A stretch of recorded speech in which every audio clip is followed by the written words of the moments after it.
これ、本当に道か？ Koji stops the car and sticks his head out the window to stare at his dark corners. He can't see where the path leads. There are the type of cactus. 写真だとどう見える？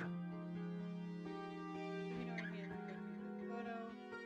She compares to the mountain ridges visible beyond the trees. なるほどな。アングルは間違いない。行ってみよう。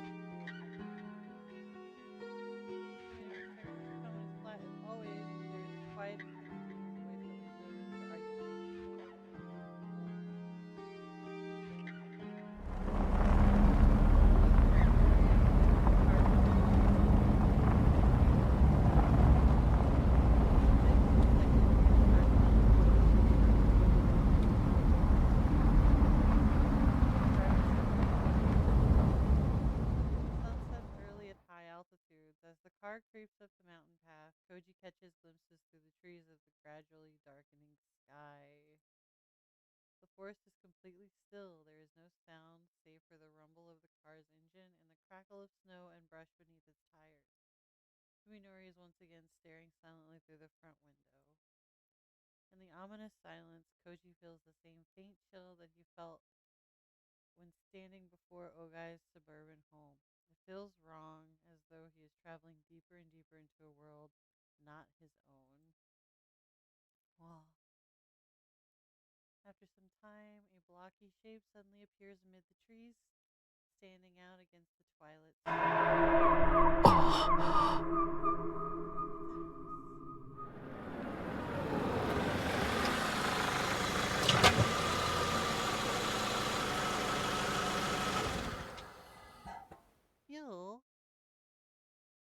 feel like this is way louder than my voice is.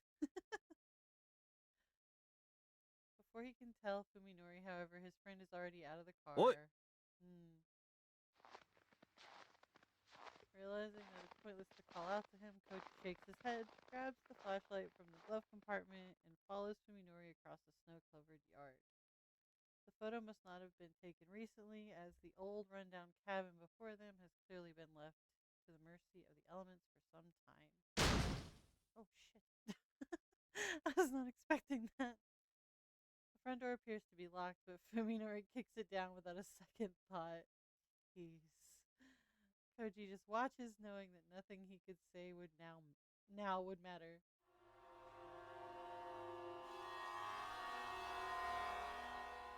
Ugh.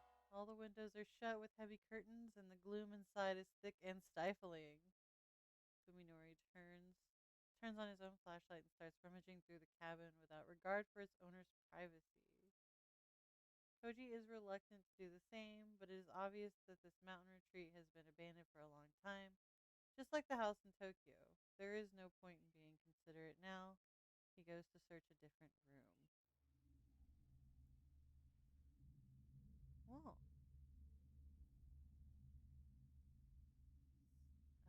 Soon after entering the cabin, however, he realized that their search is meaningless. There's nothing inside but the bare necessities of life. Some rooms are even completely empty, save for a thick layer of dust on the floor. Of what few pieces of furniture are present, or present, more than half appear to have never been used. There's an empty chest of drawers without a single scratch or handprint, but bearing the telltale signs of mold and moisture damage. The condition of the cabin is eerie, though in a different way than the filthiness of the house in the city. It's like someone put together a mock-up of a home and then left it to decay. How strange. How weird. The only signs that anyone lived here are found in the toilet, the bath, the kitchen, and the bedroom. It appears that the cabin was never used for anything but eating and sleeping.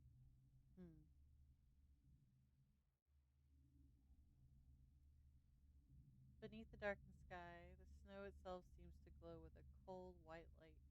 The scene is like something out of a fairy tale, but to Koji it serves only as an unpleasant reminder that he has stepped outside of the reality that he knows. Next to the front porch is a plain wooden door, half buried in the ground. It's locked, of course, but Koji sees no reason for restraint after what Fuminori did to the front door. Yeah. Oh. door offers surprising little resistance to Koji's heavy kick. Jeez. Breaking open to reveal a set of concrete stairs leading down into a pitch black basement.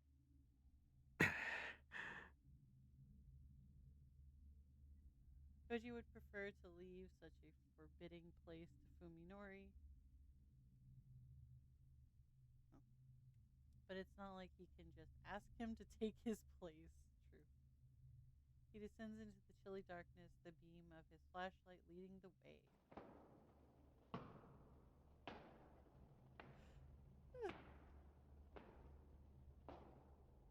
Already. There turns out to be nothing in the basement but a storage room and a boiler, exactly what one would expect to find in an isolated mountain cabin. The few packages of preserved food sitting on the shelves have long since passed their expiration dates, and the boiler doesn't appear to have been used in years. Koji guesses that Ogai's mountain home has been abandoned longer than the house in Tokyo. Was Fuminori simply mistaken when he said that Ogai might be here, or was he lying from the beginning? Not sure what to do next, Koji goes back up the stairs and walks around the outside of the cabin, and there he finds the backyard. It's a well. It's a well. It's in much worse condition than the front yard, having been mostly reclaimed by the forest. It must have been neglected even when the cabin was still in use. The remnants of a woodshed lie in the yard, the mushrooms growing on it, speaking to how much time has passed since its collapse. Woodshed? Woodshed. Huh. Next to the rotten logs, however, stands a circle of stone that has not yet succumbed to the elements. A well. The well has no bucket or pulley, and when Koji peers carefully into it, he sees that the water is no longer flowing. Probably less than 10 meters deep, depending on how much mud is piled up inside. Koji's search of the cabin has revealed nothing of interest inside or out. Leaning against the edge of the well, Koji wonders why Ogai bought this remote home deep in the mountains and what he was doing here. As far as Koji can tell, there's no sign that more than one person ever stayed here. 人目につかないところだからこそ Fuminori's words play back in Koji's head. Could this have been some sort of secret refuge? A place to remain hidden from the world? That would explain why there's nothing to suggest that whoever lived here did anything other than eat and sleep. Koji suddenly remembers the doctor he met yesterday at T University. Maybe she knows something. He takes out his phone and calls the number. There's barely a signal, but it manages to get through. 電話サービスセンターに接続します。ただいま、電話に出ることができません。発信音の後にお名前、電話番号とメッセージを録音してください。Koji's hopes are soon dashed, however, when his call goes straight to Dr. Tombo's voicemail. He considers calling back later, but realizes it would be hard to talk to her with Fuminori around. Fuminori would not at all be pleased to learn that Koji and Yo went to see his doctor. Yeah, it's a little weird. Koji decides that he'd better tell the doctor what he can while he's still alone. どうも、殿浩二です。昨日はお世話になりました。Koji leaves a clear and concise message explaining that he went with Fuminori to Ogai's mountain retreat, giving the address and asking for confirmation that the property belongs to Ogai. 東京に戻ったら、またこちらから連絡します。では。Smart. Giving the address, very smart. Who knows what might happen here? After hanging up, Koji thinks back to their visit to the hospital. Is Dr. Tombo actually investigating like she said she would? Her reluctance to speak of Dr. Ogai is weighing on his mind. He talked to Yo about it on the way home, but they were unable to decide whether the doctor could really be trusted. Speaking of which, how is Yo doing? Koji hasn't seen her today. He didn't say a word to her about the trip to Tokiji. She might be worried, especially soon after Omi's disappearance. Thinking to check up on her, Koji dials Yo's number and is surprised when it rings longer than it usually does. Did she forget her phone somewhere? Just as he's about to give up, the call connects.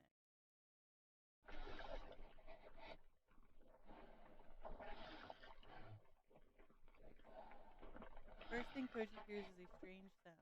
It's not a signal interference, it's some kind of wet, distorted noise, like a voiceless groan or perhaps sobs of someone far away. No, it's exactly what they are. The person on the other side is crying. つくばなのか。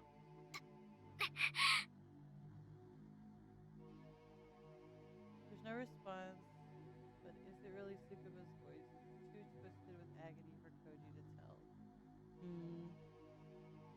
Panic surges through Koji as he realizes that something is terribly wrong. コーチだ。殿コーチだよ。つくばなのか。今どこなんだ。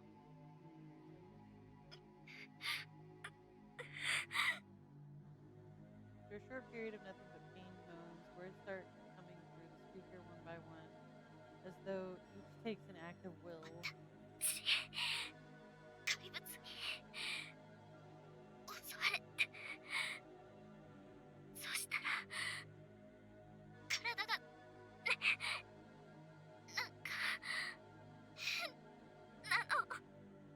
Hmm. 何があった。おいつくば、大丈夫か。 What the hell did Saya do to her? Like, actually do to her? Yo must be delirious because Koji can't understand the things she's saying. Her gasps and wheezes, however, are enough to tell him that she's in unimaginable pain.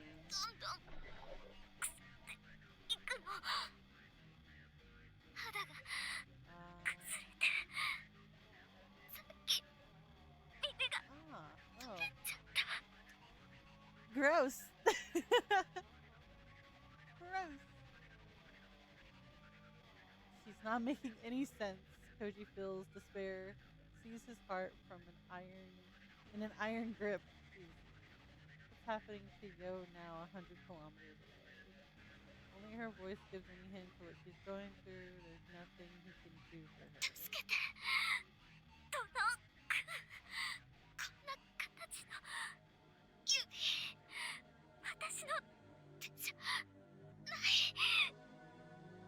Tsukuba, 警察を呼べ。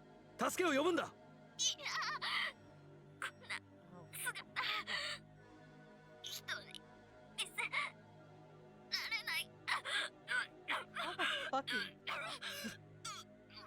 Yo suddenly breaks into violent hacking cough as though trying to expel something filling her. Tsukuba! Right. Koji screams into the phone, his reason overwhelmed by unimaginable horror, which is why he's unable to react when the phone is suddenly knocked from his hand. Also why he didn't notice Fuminori sneaking up on him until it was too late. No. Fuminori seizes Koji's lower jaw with his right hand, cutting off Koji's angry shout. Koji can hardly believe the strength of the smaller man's grip. His biggest mistake was leaning back against the well. There is nothing to grab onto as Fuminori pushes him backward over the edge. He can only flail his arms vainly against the air. Koji soon loses his balance entirely. He feels a terrifying weightlessness as the world spins before his eyes.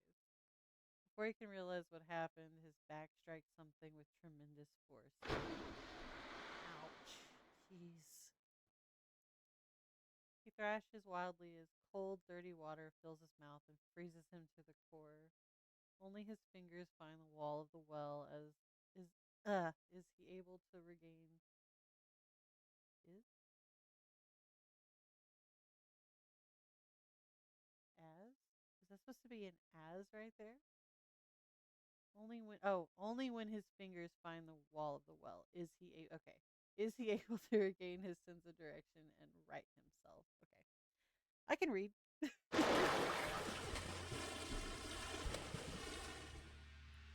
On his hands and knees in the mud, Koji vomits filthy water from his lungs.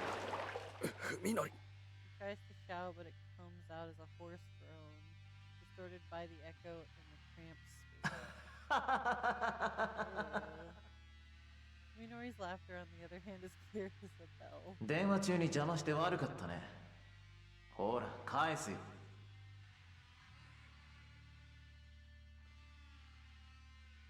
Fuminori tosses Koji's phone into the well. Koji catches it just before it hits him in the face, but finds that the battery pack has been removed, rendering it useless.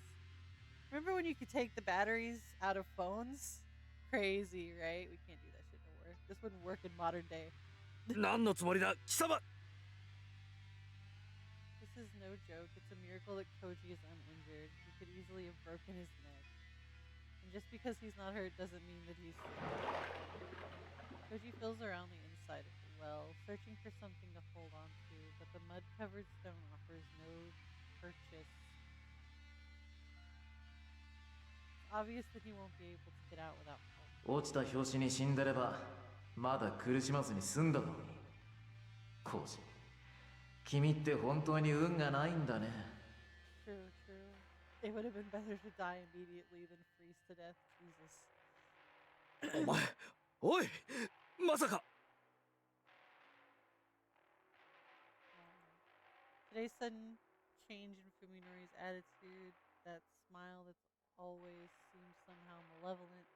Fuminori hadn't been smiling at Koji, but at the thought of his friend's death. Sure. どうして He can't wrap his head around this turn of events. Why would Fuminori try to kill him? True, Fuminori had wanted Koji to stay out of his business, but is that really a motive for murder?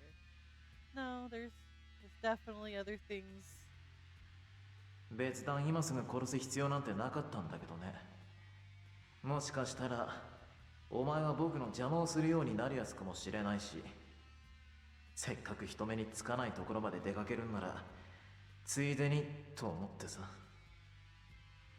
ついでにってお前そんな理由で俺を I mean, he's kind of just doing shit.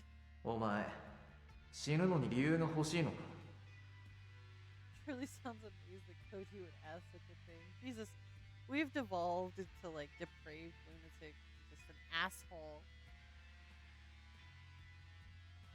I can't catch Pokemon through OBS. I have to be on Twitch. 何様のつもりだコウジ。人は何の理由もなく死ぬんだよ。僕の両親がそうだったし、僕も危うくそうなりかけた。むちゃくちゃだ I'm sure. そんなに理由が欲しいなら一人でじっくり考えなよ。そこでなら時間はたっぷりあるだろ。 Hopefully the fact that he called the doctor and left the address and everything helps him not die. I can't imagine this character also dies. That'd be... just everyone's dead. Well, before you die, you see the ring or whatever. Fuminori disappears from view, leaving Koji alone in the darkness with nothing to connect him to the outside world. 文則おい文則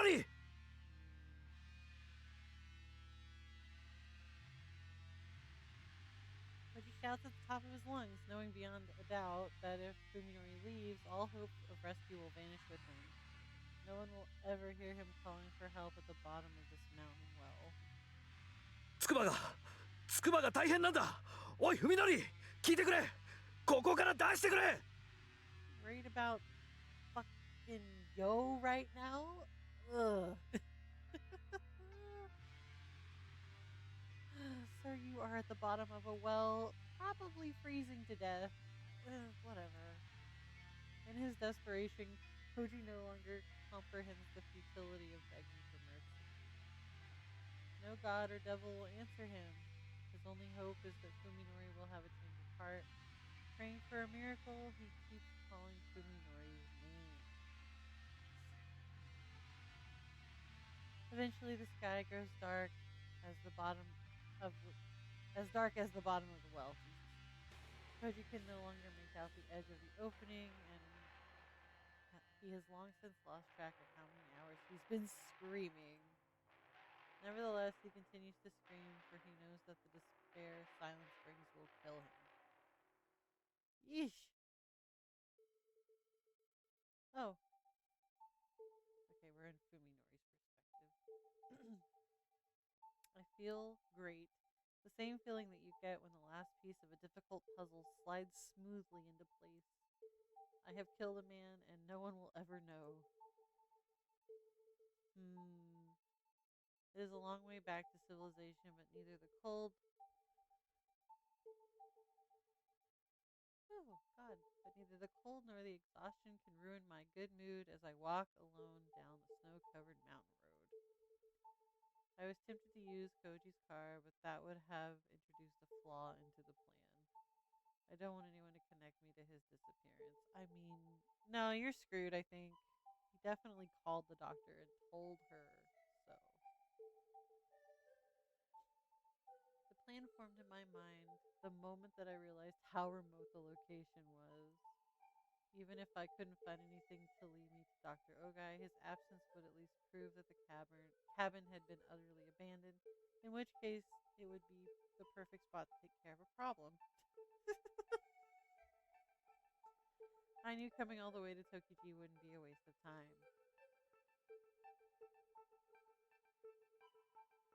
Oh, I didn't even use the meat cleaver hidden under my jacket. A dry well. It's like fate itself provided me with the perfect setting. That idiot didn't even realize the danger he was in, and his phone call distracted him enough for me to take him by surprise. Now one of the two people whose questions might have caused trouble for me and Saya has vanished from the face of the earth, and oh, yeah, all that's left is to eliminate the other. Tsukuba-yo! I mustn't underestimate her just because she's less aggressive than Koji. Even she should be able to see a connection between the disappearances of her two friends. I suppose I should be thankful that it was Yo to whom Koji was talking to on the phone. If he'd reported our location to a third party, I'd have to track down and eliminate that person too. Dun dun dun. I'm a little worried because of what they were discussing, but judging by how Koji was screaming into the phone, they probably weren't exchanging detailed information. Either way, I'd better get rid of Yo as soon as possible. I have a feeling I'm gonna have to, censor something. Last time we saw Yo, she was being violated by Saya. So...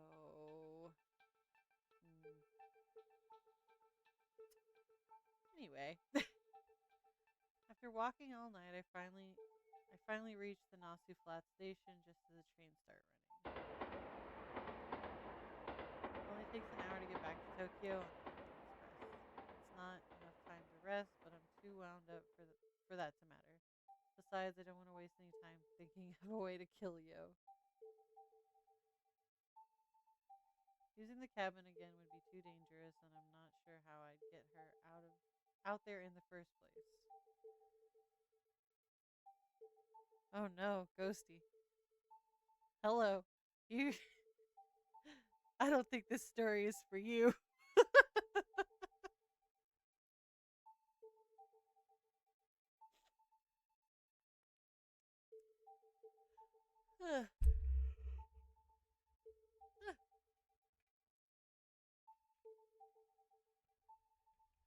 But hello, nonetheless.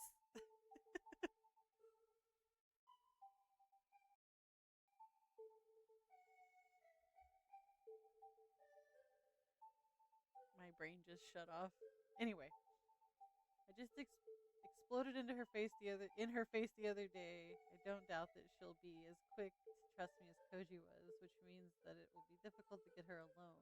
I could ask Saya for her opinion, but even I have some pride. I don't want to show her that I want to show her a man who can take care of business. I think Saya already killed this girl or did something to her. I am a little worried that I'm gonna have to censor this, so I'm gonna do this real quick and just make sure the next screen is not okay. No, the next screen is not okay. We're good. We're good. We're good. Unfortunately, I'm unable to come up with anything before I get home. I suppose that I should be proud of having dealt with Koji, the immediate threat. The In search of Dr. Ogai's cabin was a bust, with no trace of his having been there. But I see no reason to be frustrated. Saya isn't all that concerned about the doctor's whereabouts, so looking for him is just something to satisfy my own curiosity. ただいま。 It's morning, half a day later than I normally get home, and the sound of Saya running down the stairs tells me how impatient she was for my return. It makes me feel warm inside. おかえり、ふみのり。 Throws her arms around my neck, her smile at least 20% brighter than usual. 遅くなってごめんな。いろいろ予定が変わったもんで。私の方ももうちょっとで準備が終わるとこ。準備？ Should I censor this? I feel like I should censor this. Just in case, I don't know what's gonna happen. Like I said, last time we saw Yo, she was being violated, so. Sai responds to my confusion with a mischievous smile. ふみのりをね、びっくりさせる準備。 Getting a surprise ready for you? どういうこと？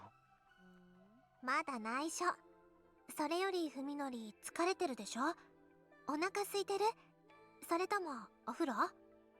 That's a secret anyway, aren't you tired? Do you want to eat or take a bath first? I don't realize how hungry I am until Saya mentions it. I walked all night without a bite to eat, and now my stomach's emptiness becomes painfully clear. However, I can't sit down to a leisurely meal while covered in dirt and sweat of the road. 軽く何か口に入れて、それから風呂に入りたいな。温まるまでゆっくり。Definitely bath time. そう言うと思って沸かしてあるよ、お風呂。一晩中外にいたんだもんね。寒かったでしょ。 Thought you'd say that, so I got the bath ready. It must be cold after being out all night. ああ、そりゃも Yep. I'm amazed by Saya's foresight. She's always ready to give me what I want before I want it. Oh, ふーん、大変だったんだ。 well, it's a good thing I did decide to censor this, because this can't be. Yeah, this can't be seen. There's a good chance I'm gonna have to skip over this, actually.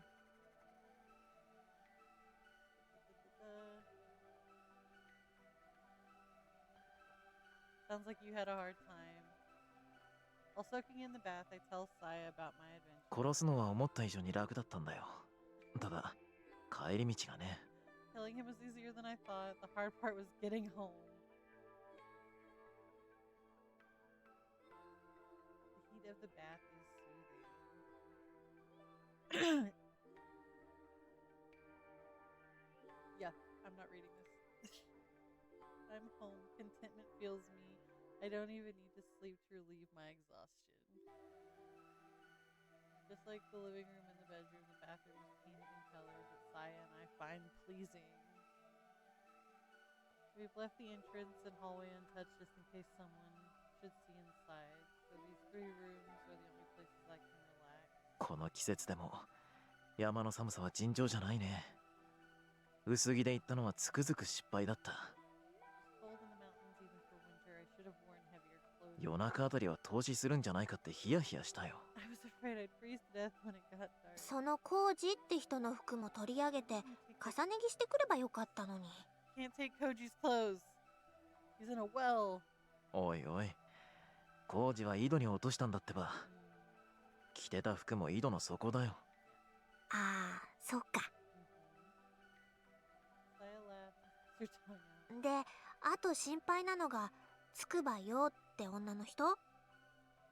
So now there's just the Tsukuba girl to worry about? コウジが消えたのと僕のことを結びつけて考えそうなのは、そいつ一人だけだからね。彼女の始末が終わったら、やっと安心できるんだが。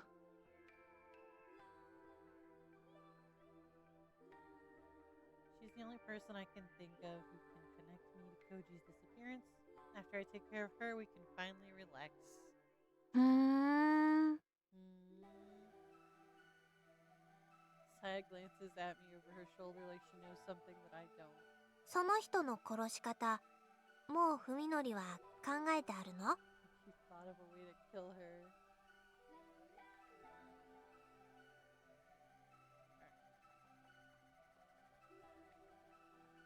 それがまだなんだ。いろいろと考えたんだけどね。だからさやの知恵も借りようかと思ってさ。Well, I've been thinking about it, but I haven't come up with anything yet. I was hoping you might have some ideas. 任せといて。Leave it to me, she says, grinning with unusual confidence. さやはね、文則が想像もつかないような方法を知ってるよ。もう解決したも同然なんだから。Jeez, I've got ways you'd never dream of. It's as good as done. そうか。さてと、もういい加減仕上がってる頃だし。Okay, it should be ready by now. Saya's voice is full of anticipation. でよ、文則。見てほしいものがあるんだ。Alright, okay. We get to see what happened to Yo, and I don't know if I can show it, so we'll see first, and then if I can show it, I'll show it. 目をつぶって。私がいいって言うまで開いちゃダメ。わかった？ Close your eyes and don't open them until I say so, okay? うん。I have no idea what's going on, but I do as Saya says and close my eyes. She takes my hand and leads me up the stairs. As I wonder what she has in store for me, the sound of crying reaches my ears. I stiffen. さや、上に何かいるんじゃ。Is someone there? Or someone here, sorry. 目を開けちゃダメ。No peeking, she admonishes me, then strokes my arm soothingly. Okay, he's not a kid. 危ないものじゃないから安心して。Don't worry, there's 大丈夫。 no danger. ああ。Okay. Little by little, the crying grows louder. I hear the misery and pain in every choked sob. At first, I'm amazed that Saya would let someone in our house after what happened 2 days ago. And then I realize that something is strange. Isn't Saya the only one whose voice I can hear such clear emotion? Oh, they can carry such clear emotion to me. Although my eyes are still closed when Saya leads me into the bedroom, my ears tell me that there is someone only a few feet away. And yet I smell none of the human body odor that normally turns my stomach. さあ、ご対面。文則、目を開けて。Okay, time to say hello. Open your eyes. I open my eyes and dumbstruck by what I see.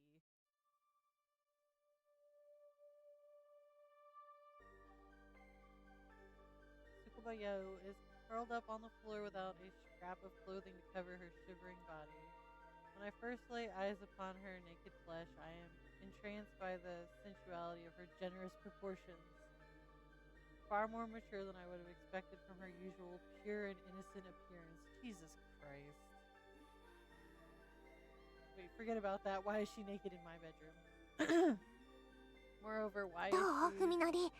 この子の体、どんな風に見える？ How does she look to you? 綺麗だ。でも、なんで僕にもちゃんと。She's beautiful, but why can I? It doesn't make sense. この子ね。 Shit. 文則のことが好きだったんだって。 This girl loves you, you know. I do know, but I've never told Saya. How did she find out? だから私、この子の体を作り変えてあげたの。ちゃんと文則にも可愛がってもらえるような姿に。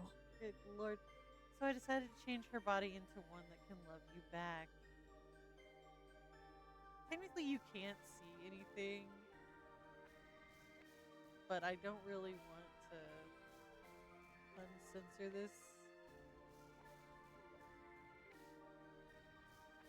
She's here on the floor, though. But there's not a whole lot to see. Anyway, I decided to change her body into one that you can love back. Saya pauses to gauge my reaction and then continues with a satisfied nod. 私の同類にしてあげたの。 I made her like me. どうして？どうやって？ What happened? I still don't understand why Saya chose Yo, but this last statement is even more baffling. I do feel like Saya's just jealous as hell.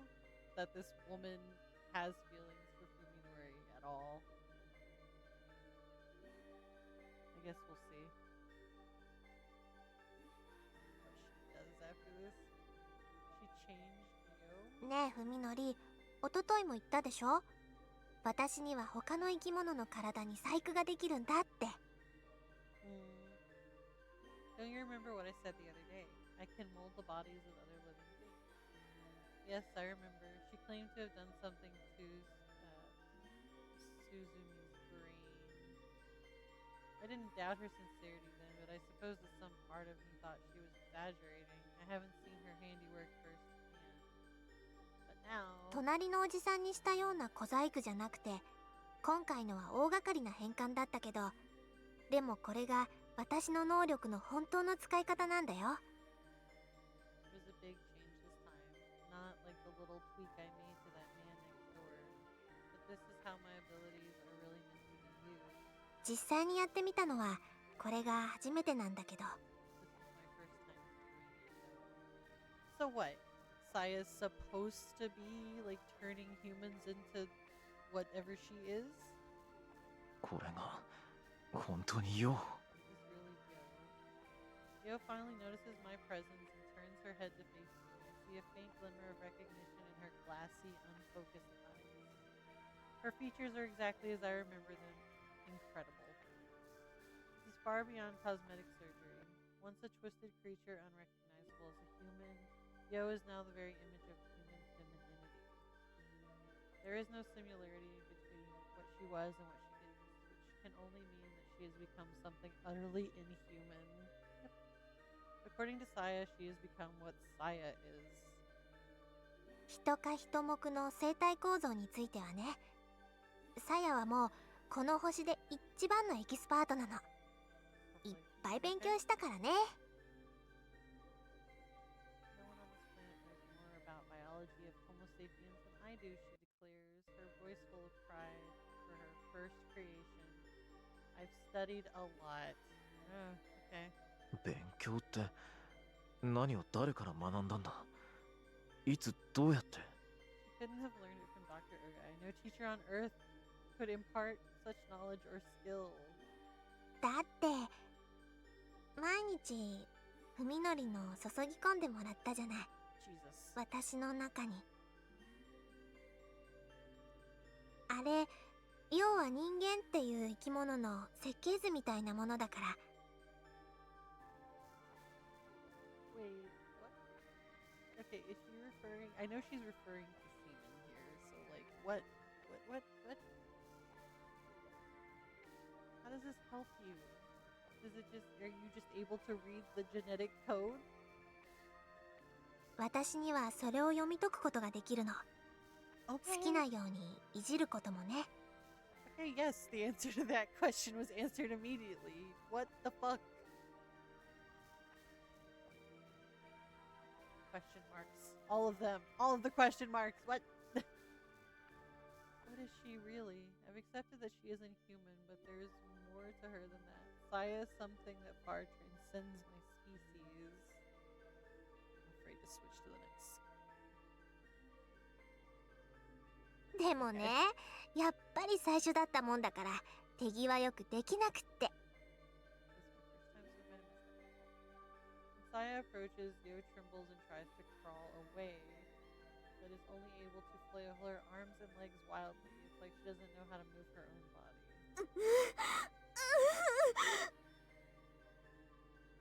And the only sounds coming out of her mouth are frightened moans. Ugh. Let's just to be sure. 喋れないのか。 She can't talk? うん。あいにく心の方は壊れちゃったみたい。 Saya sighs in mild disappointment. I guess the change broke her mind. なんだかんだで変身が終わるまでに20時間もかかっちゃったから、ちょっとかわいそうなことしちゃったかな。 Good. かなり苦しかっただろうし。 I guess the change broke her mind. I mean, it did take a whole 20 hours. She must have suffered a lot. I feel kind of bad. Okay. Am I positioned correctly here? tails blocking. Yo looks up at me pleadingly as though begging me to save her. She is no longer able to ask me for help though or even call me. で、どう？気に入ってくれた？ Well, Saya asks, her eyes shining with anticipation, do you like her? I'm at a loss for how to respond. どうって。What do you mean, like her? だってふみのり、友達や家族が欲しいって言ってたでしょ？だからこれはさやからのプレゼント。Oh man. You said you wanted family and friends, didn't you? That's why I got you this present. Her innocent explanation only confuses me further. Oh man. プレゼントって。おいおい。子犬か何かじゃあるまいし。She's a present, come on, she's not a dog. 似たようなもんだよ。どうせ頭の中なんて真っ白なんだから。There's not much difference. Her head is totally empty. I'm happy that Saya wants to please me, but she could use a little more common sense. いや、人間一人を監禁し続けるっていうのは、多分かなり厄介なもんだと思うよ。It's not that. Holding a person captive is probably a lot harder than you think. 大丈夫だよ。ほら、こうやって鎖でつないであるし。Yikes. Don't worry about it. Look, I have her chained up. The only thing preventing Yo from being totally naked is a leather collar around her neck. I have no idea where Saya got it from, but it's the kind of dog collar that would be sold in any pet store. Chrome chain is fastened to one of the bedposts. Yo tries to get away again, but Saya sends her sprawling with a tug of the chain. Yo tumbles to the floor, squealing in pain. Her actions are those of an unintelligent animal, just as Saya said.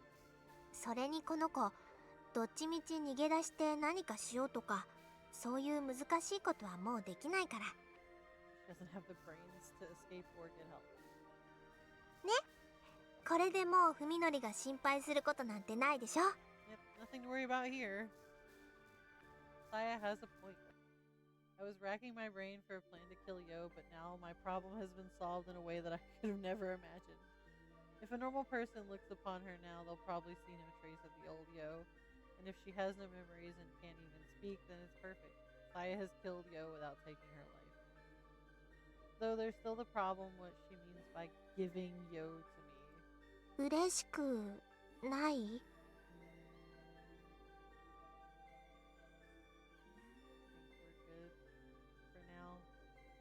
Unless some stupid sex happens or something. Saya asked dejectedly, her confidence suddenly gone. 私、また何か勘違いしてた？ふみのりのこと困らせちゃった？いや。この子の世話はちゃんと私が一人でやるよ。ふみのりにめんどくさい思いなんてさせないよ。それでもダメ？ It's not that. The last thing I want is to reject this symbol of Saya's affection. But how can I explain to Saya why I'm trying not to look at the naked woman writhing on the floor? Can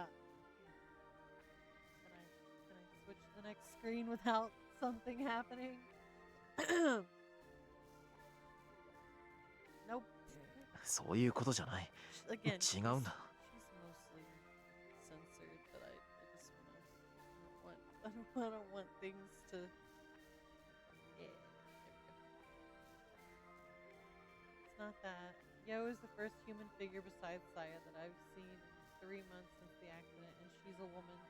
A woman positively glowing with voluptuous feminine beauty. Of course I'm happy, but I also can't ignore the voice of reason telling me not to be. 嬉しいよ。嬉しいんだけど、素直に喜んでいいのかどうか。さやのことを思うとさ。I'm happy really, but if I show how pleased I am, I'm worried that you'll. Saya looks puzzled as though she has absolutely no idea what I'm getting at.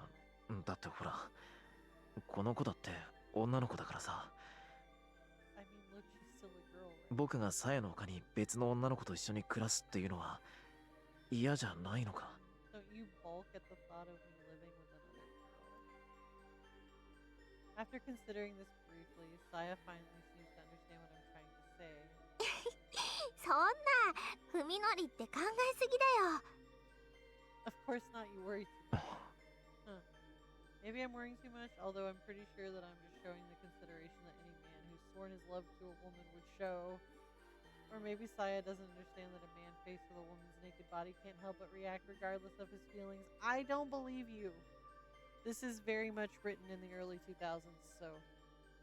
and a man wrote it, so of course. This is not the way of things. おかしい。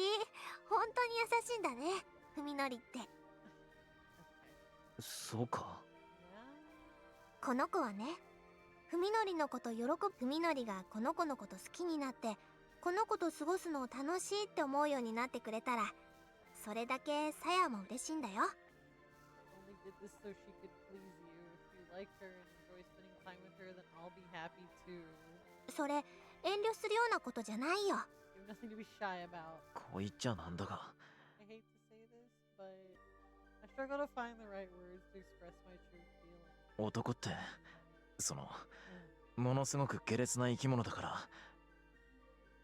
This is more of men are boys will be boys shit that's not true. Men are, well, depraved creatures ほら、 and 陽の体ってサヤの裸とはまた全然違う特徴があるだろう。 Yo's body has features yours doesn't? これってサヤのこと好きだって思う気持ちとは全然別のところで、そのかなり気をそそられるってのが。 So even though it's nothing like my love for you, I can't help but get aroused. With each word that I squeeze from my lips, Saya's grin grows wider and wider until she finally starts shaking with laughter. わかるわかる。ふみのりは男の子だからそれでいいの。正常な本能だよ。 Saya exclaims jovially, patting my shoulder with one hand and wiping tears from her eyes with the other. There's no reason to be ashamed of your natural male instincts. じゃあさ、この子を可愛がるときはさやも一緒に混ぜてよ。さやの体だけじゃできないような遊び方、みんなで楽しもうよ。ね？ If you're really that worried, let me join in when you play with her. We can enjoy ourselves in ways we couldn't if it was just the two of us. いいのか？ I ask again as though trying to force her to say no. Oh, Saya's face. This face. You see it a lot. Yeah, she looks pretty devious here. Saya answers me with a smile, who's like I've never seen before. It's calm, so terribly calm, and there is something bewitching about the soft set of her lips that sets it apart from her usual bright, childish expression. ふみのりとさやは恋人同士。で、つくばようはそんな二人のペット。Oh man. I mean, she's giving him permission, right? She's like, you can fuck this thing. It's fine. She's an animal in my eyes, so I don't care if you do anything with her. You are still mine. This is fucked up on so many levels. This isn't human morality though, so I don't know. She's definitely not human, obviously, so it's hard to hold her in the same regard.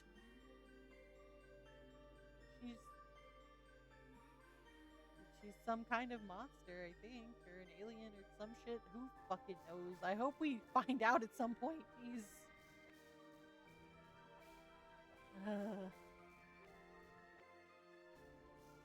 Oh, I missed that Esper. I can't catch things on OBS. I have to be on.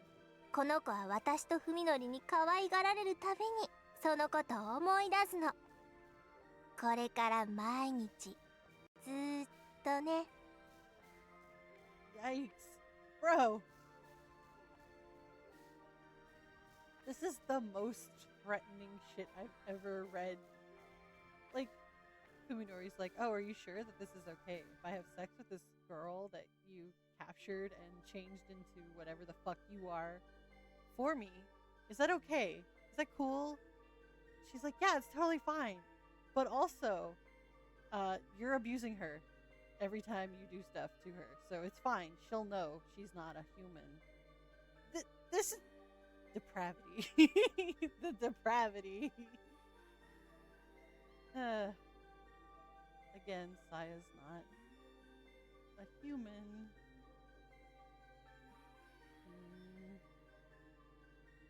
I finally know why Saya chose Yo. For the venom in her voice and smile does not escape me. Although she can no longer answer if asked, Yo would surely have chosen death over this fate.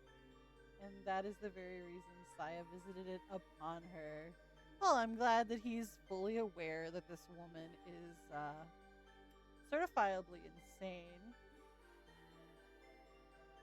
How wicked and terrible Saya is. Perhaps others would fear and loathe her. I, however, find her malevolence irresistibly charming. The horrifying cruelty of what she has done to Yo is so very human.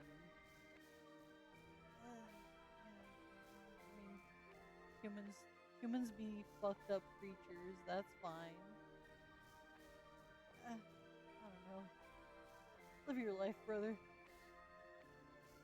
Though her shape may be different, her soul is the same as ours. When I look upon Yo's wretched form, I see the intensity and passion of Saya's love for me. For the flames that have consumed Yo are fueled by that very love. Oh. I guess we did go all in on this shit in the last stream where he decided to cannibalize the people and all that shit. I was like totally on board with it. I guess it's fine. This is just more of the same at this point. I find myself enthusiastically accepting Saya's presence. サヤは気に入ってるのかい？このペットのこと。うん、とっても綺麗で触り心地もいいんだよ。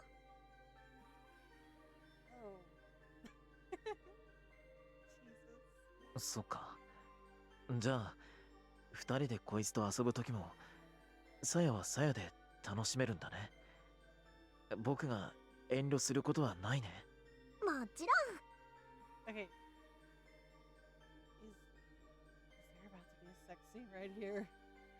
My fucking spidey sense is tingling. I swear to God they're about to do something to this woman. Yeah, I think so. I think they are actually.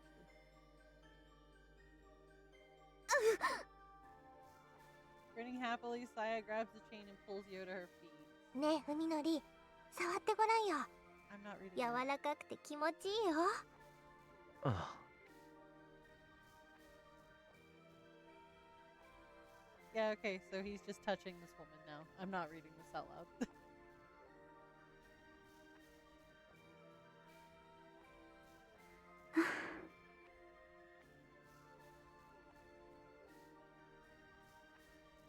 Huh. I am gonna read this line because it just there's more exasperation on the depravity of this. Her fearful expression softens a little. Perhaps she remembers me in some part of her mind and believes even now that I will be kind to her. How foolish. Alright, it's a good thing I'm here covering this.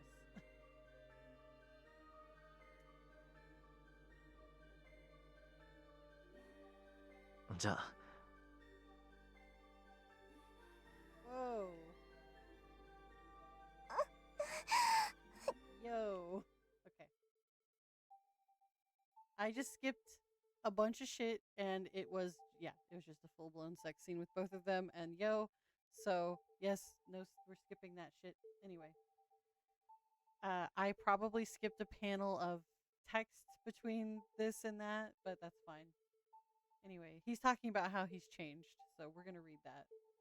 And I too have changed. I've killed 2 people with my own hands and made the 3rd a mindless slave. Yet despite all I've done, I am still able to sleep peacefully. Without a doubt, I am no longer the Sasaki Fuminori. Oh, Sakisaka Fuminori I once was. How far will Saya take me? What will I become? I feel somewhat unsure, though not discouraged, about the unknown world in which we are heading. And so while playing with Saya's hair, I asked, 君は一体何者なんだい？ Oh, he asked Saya what she is. I don't expect an answer. If Saya is asleep or doesn't want to respond, I won't mind. Saya lifts her head, however, and う stares ま at く me. 言葉では説明しにくいんだけどね。 Kind of hard to explain. Yeah, that's fair. I guess we'll... That's fine. That's enough censorship, at least. She thinks for a while, searching for the right words, and then says simply... タンポポって花があるよね。種を風に乗せて飛ばすやつ。 You know the dandelion flower? The one that scatters its seeds to the wind? うん。 綿毛の種は風に運ばれて、ふるさとから遠く遠く離れて、 The wind carries those fluffy seeds far, far from where they were もしか born. したら草木なんか一本も生えてない砂漠に落ちちゃうかもしれない。 What if one of them ends up in a desert where not even a single blade of grass is growing? そんな時、たった一粒のその種が何を思うか、 You can imagine how the lone seed will それを feel. 想像してくれれば分かってもらえるかもしれない。 Then you might 私のこと。 be able to understand me?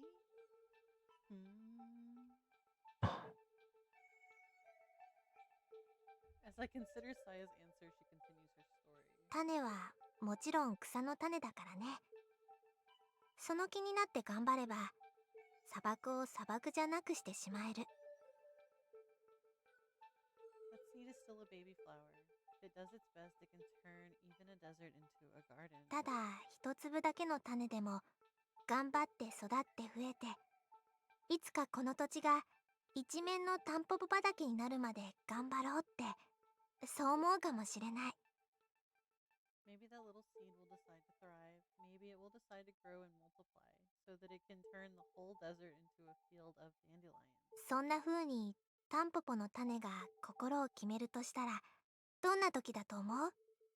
What do you think can give it the strength to do so? それは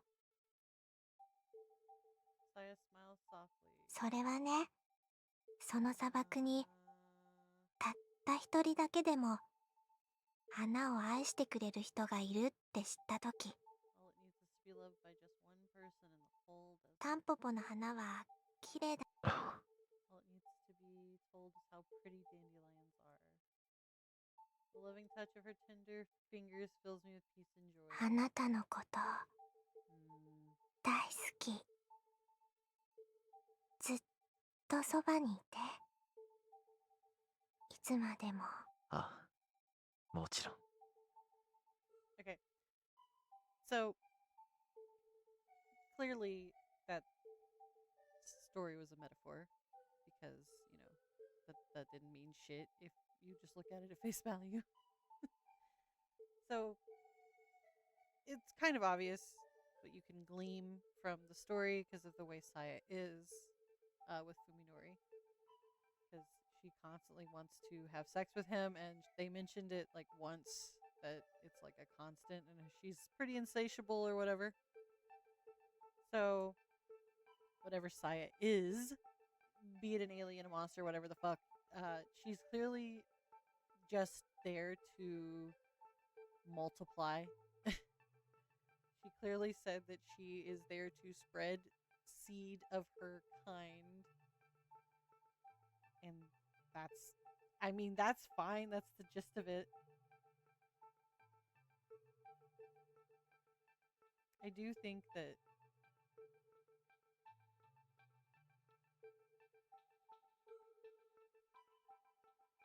I mean, she's probably an alien creature. If I had to guess.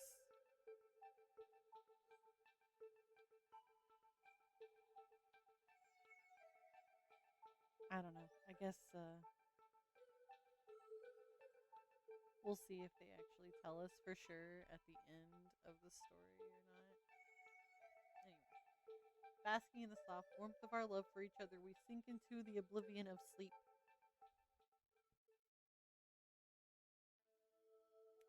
Ah, we're back in the well. Can I move? Can I move now out of this? All right, cool. Awesome. Anyway, he has been buried alive. His world is the silence and the cold of the grave. Ever since his voice gave out and he lost the strength to scream, no coherent thought has passed through Koji's mind. Perhaps this is his brain's way of protecting him from despair. Instead, he dreams. Images flash before his eyes, random, unconnected scenes from his 20 years of life. Not all are happy times, there are sad, painful memories as well. But even these are pleasantly warm compared to the death that is now encroaching upon him. He dreams of mountains. His older brother once took him hunting for insects when he was a child. They sealed their caught butterflies in a plastic bag, only to later find themselves holding a bag of tiny corpses. Oh god. He dreams of his lover. They met at a mixer where he'd been the only one to realize that she couldn't hold her liquor. After she'd had too much to drink, he looked after her while she vomited in the back alley. They toasted each other with canned juice, and then he dreams that he is diving into a black sea. When he reaches the bottom, he looks up to see the moon shining through the surface of the water. As he gazes up at the circle of light, entranced by its roundness and brilliance, the distant rumbling of engine reaches his ears. Oh. Something still conscious within him tells him that this dream is wrong. Have I ever gone diving at night before? The dots begin to connect in his mind, forming a barrier to separate his dreams from reality. What is bothering him? Of course, the sound. The engine noise gradually fades to a low idling and abruptly gives way to silence, followed by the sound of the door opening and closing. This isn't a dream, these sounds are real. Understanding comes like a sudden blow. This isn't the bottom of the sea, and that circle of light isn't the moon. It's the mouth of the well, the sun has already risen, and someone is right outside with a car.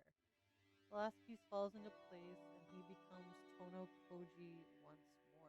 助けてくれ Koji shouts, surprised by how easily his voice emerges. His desperation blocks out the pain of his raw throat. 誰かここだ井戸の底にいるんだ助けてくれ He keeps screaming with all his might. Soon the echoes in the cramped well become deafening. He is no longer certain of his screams having meaning or if he is just howling wordlessly. Nevertheless, he continues. His only desire is to be heard, lest he die forgotten at the bottom of this well. Koji's wait is not long, but even a minute feels like an eternity on the edge of despair. Soon the circle of light above him is partially eclipsed by the silhouette of a person staring down into the well. Tono-kun! 生きてるのか? Oh, it's the doctor lady. I figured that would happen. A woman's voice. Koji has heard it somewhere before, but for some reason cannot remember whom. ちょっと待ってろ! すぐに助ける! Silhouette vanishes, restoring the light to a perfect circle. Fear of being left alone again threatens to send Koji into a panic, but his reason has recovered enough to resist. She said she's going to get me out. I haven't been abandoned. While waiting, he gingerly tests his body, which he had forgotten all about until now. His joints ache and his fingers and toes are numb, but though exhausted, he's still in one piece. After some time, the silhouette appears at the top of the well. 君、怪我はないか? 自力でロープを登れるか? いやちょっとそれは Koji lacks the confidence to attempt such a feat. His frozen fingers can barely move. まあ仕方あるまい。一旦私もそっちに降りる! After a brief pause, the owner of the voice tosses a knotted climbing rope into the well. He grabs the rope as soon as it reaches him. The rough threads bite into his palm, and relief nearly overwhelms him at the sensation. This is really happening. He's really saved. Now that he's free from despair, questions leap to the forefront of his mind. First among them, who is his savior? The rope shakes as the woman climbs down carefully. The beam from the floodlight slung over her shoulder, pushing back the shadow cast by her body. Soon she is standing in the same mud as Koji, and he finds himself face to face with 先生 Doctor. 他の誰かを期待したかい? Koji indeed had not imagined that his savior would turn out to be Dr. beautiful Ryoko. Of course, it took him a moment to recognize her. Instead of the white gown and tight skirt, she's wearing a heavy leather coat, denim jeans, and boots with no heel. She must have expected a hike through the mountains. Her light is a blocky all-purpose type featuring side-mounted fluorescent runners in addition to the main floodlight. Survival gear and professional grade by the look of it. ひどいありさまだな。ほらこれ。Dr. Tembo says wryly as she gives Koji a once-over. She pulls a flask out of her pocket and hands it to him. 飲み込まず、ゆっくり一口ずつ舐めるようにしろ。 You're giving me alcohol. 少しはマシになるだろう。 Alcohol doesn't actually make you warmer. It's constricting your blood vessels, which is actually making you colder. ありがとうございます。 She walks around with a flask. Maybe Koji's old-fashioned, but it doesn't seem appropriate for a young woman and a doctor at that. Dude, live your fucking life. Just live your life. Nevertheless, he unscrews the cap and takes a swig and struggles to keep from coughing on the potent liquid as the potent liquid sears his tongue. なんでスピリタスウォッカ。 Vodka. 着付け薬によし、消毒によし。浴びせてから火をつければ効くような相手にはかなり効く。 Yeah, it does. Her tone is straightforward and quite serious. Koji can only gape at the doctor, the dark smile on her face doing little to ease his confusion. Is this really Dr. Tambo? There's no trace of the bookish, mild-mannered woman Koji met at the hospital. Her expression is now set in a hard mask, and her eyes are sharp and weary. In the darkness at the bottom of the well, it is possible, however unlikely, that the change in her features is due to the ominous shadows cast by her lamp. It's not easy, however, to explain the change in her demeanor. Yeah, it is. She was at work. She's not at work. 先生は電話をよこしたのは君だろうが。 Ryoko replies brusquely, glaring at Koji like an annoyed professor. 行方不明者を探してる二人組が妙な留守電の後に揃いも揃って音信不通になったりしたら Indeed. 何かあったと思うのが普通だろ。 Yeah, the music in this game is very nice. Unfortunately, it gets content ID'd by YouTube. はあ Koji doesn't understand why she acted so quickly, but it's a different part of what she just said that seizes his attention. じゃあ筑波は筑波陽にも連絡を。したよ。君と一緒でつながらない。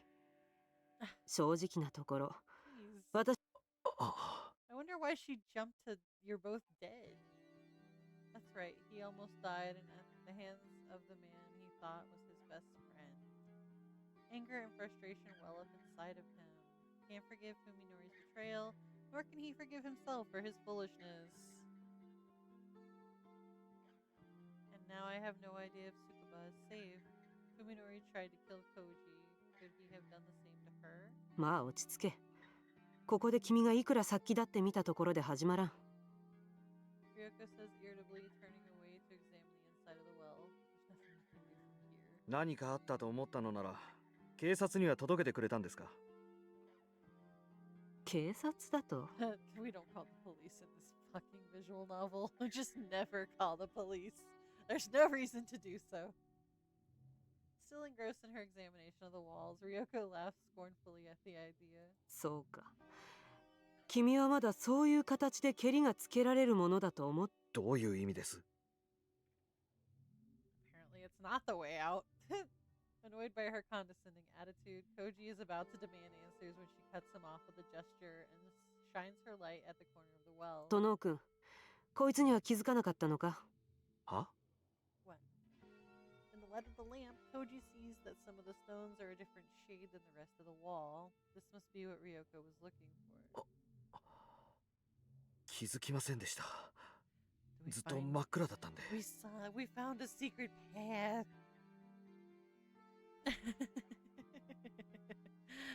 Well, this is set in Japan. It's probably similar, I assume. But for the sake of this story, the police would not be helpful in this situation, so it really doesn't matter. That's true, they are. Very unhelpful in every horror scenario ever. ふん。Ryoko's gaze moves slowly along the wall, finally coming to rest on a gap between two of the stones. The hole is just wide enough for an adult to reach into open-handed. 君、いいところに落ちてくれたよ。ひょうたんから困ってやつか。Me when I fall down the right well. Ryoko says with a grim smile, like they say, it's always the last place you look. She wastes no time thrusting her hand into the opening. After she feels around for a few seconds, Koji hears the thunk of something solid coming together behind the wall. 先生、 Ryoko pulls her hand out and gives different colored stones and vintage Koji. With the rumble of weight shifting, the stone slides smoothly back into the wall. こういう仕掛けか。やられたよ。前に来た時は気づきもしなかった。Oh, so she's also been here looking for Ogai, I assume. Why else would you come to a remote cabin in Tokiji? 前にも来た。 Obviously. Koji wants answers, but Ryoko ignores him and peers into the opening. In the beam of her floodlight, Koji can see the concrete tunnel leading into the mountain. Oh. 私は先に進むが、殿くん、君はここに残ることを勧める。Okay. Considering his options, Koji looks from the tunnel to the rope and back again. He's practically sweating now, thanks to the 190 proof vodka he just drank. But although feeling has returned to his fingers, he still doesn't have the strength to climb. Yeah, I don't think that's a good idea. You've been in this well for at least 12 hours. 一緒に行きます。連れてってください。まあ好きにしろ。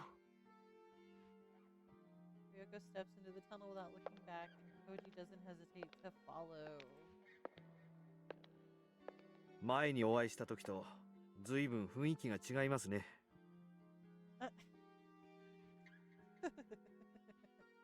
Dude, people don't act the same at work that they do when they're not at work. Like, there's no fucking way. Ryoko, okay. Koji sarcastically remarks, following Ryoko as she moves cautiously down the tunnel with her light leading the way. ここは病院じゃない。君は患者じゃない。営業スマイルが必要か。Thank you. じゃあこっちが先生の字ですか。さあ、どうだかな。どうだっていいことだろ。No, it doesn't actually. Does not matter. Does not matter at all. Ryoko suddenly stops and stares at the floor. When Koji looks over her shoulder, he sees a dust-covered rope lying coiled in the middle of the path. 何です？あの井戸から降りてきたやつの小細工さ。Ryoko picks up the rope, examines it, and hands it to Koji. 長さは私が使ったロープのほぼ2倍。途中に結び目があって、端は両方とも切断されてる。え？外のどこかにこの輪を引っ掛けて、井戸の底まで伝って降りる。その後、ナイフで輪を切って井戸の中に引っ張り込めば、井戸の底に降りた痕跡は残らない。Smart. Ryoko shines her light down the tunnel, revealing it ends in a closed wooden door about 10 meters ahead. こうやってここに逃げ込んだやつは追っ手の目をくらませたのさ。先生、さっき前にも来たっていうのは。ああ、君や咲坂君だけじゃない。私も以前、鴎外を追ってこの別荘に来た。Holy shit. The doctor has a sawed-off shotgun.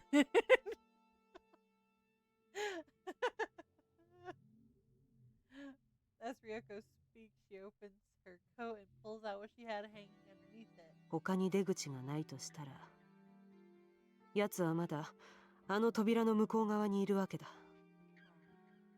At first, Koji thinks that she's holding a steel pipe, amazed that she would be carrying a weapon. Koji looks closer and is appalled when he realizes what it really is.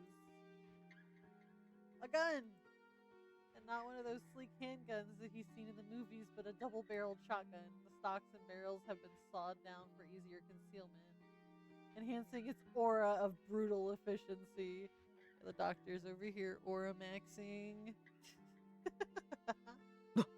何ですかそれ？ Well, you just said what it was in your brain. It's a sawed-off shotgun. Genius. ショットガン12番口径。 I love this character so much. I love the doctor character. She's awesome. A 12 gauge, Ryoko replies blandly as though naming a brand of cigarettes. 私にはこいつを持ち歩く資格なんてないし、こんな風に改造するのも銃刀法違反だ。他に質問は？ Yes, okay. I didn't think you could get guns in Japan even if you had a permit. But okay, that's fair. そんなもの持ち出して一体どうするつもりです？ Ryoko looks over her shoulder and gives Koji her most chilling smile yet. 王外の正体を初めて知ったとき、私はただの善良な一般市民だった。交通違反すら無縁のね。The woman whom Koji believed was just a normal doctor waves her sawed-off shotgun menacingly as she continues, her tone sharp and bitter. あの時にこいつがあったなら、私は多分王外をきっちり殺せていただろう。What is this man doing? What the fuck? Why are we killing this man? What the hell? I like how this character is like so much plot motivation. We don't even know who he is really. We just know he's some fucking doctor and that Saya says that he's her dad, which has got to be a lie, obviously. Anyway. そうなってれば、もしかしたら君たちがこんな災難に巻き込まれることもなかったかもしれない。ああ。 Koji listens in silence, helpless to do anything but watch as understanding moves further and further out of his grasp. Yeah. だから、これから私がやることは一切合切。君とその友達が足を突っ込んでる泥沼なありさまを終わらせてやるための手続きだ。Well, that explains why she was so standoffish about talking about Ogai at all when Fuminori brought it up and when they brought it up also. その辺をよく理解して余計な口は突っ込まないこと。いいね。 Koji can only nod weakly in response. Good job. The light in her left hand and the shotgun in her right, Ryoko walks up to the door and takes a deep breath. Then she kicks the door open, putting her full weight behind the blow. With a disappointingly feeble sound, the door breaks off its hinges and falls into the room. Dust billows like white smoke in the beam of Ryoko's light. The room is large, at least 35 meters square.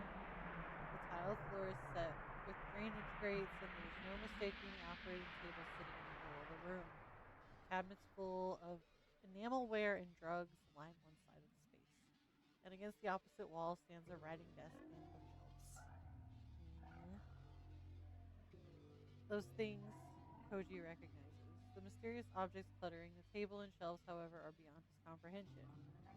Mirrors delicately engraved with complex patterns, grotesque statues, and masks that have been left by a race of savages, tapestries woven in nauseating arrays of color, and crystal balls the size of an infant's head. Any would fetch a hefty price at an antique store, if not for the one thing they all have in common.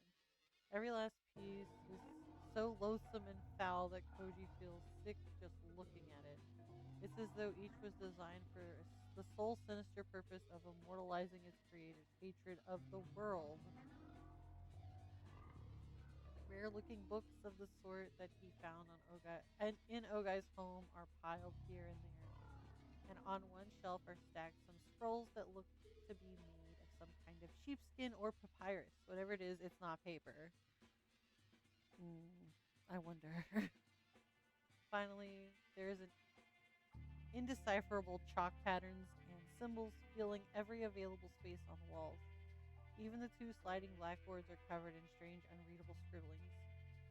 Just looking at them is making Koji dizzy. 見るんじゃない。 Don't look. いいか、ここから動くな。絶対に何かに触ったりするな。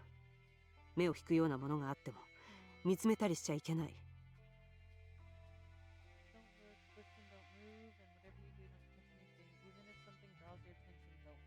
まずいと思ったらすぐに目をそらして自分の靴を見ろ。わかった。 Something that feels wrong, stare at your shoes.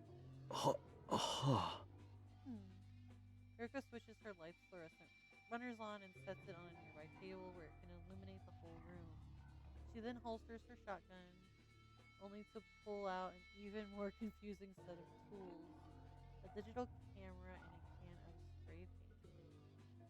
She gives the can in her left hand a good shake, switches the camera in her right hand on, and steps up to the blackboard while looking at the camera's side-mounted screen.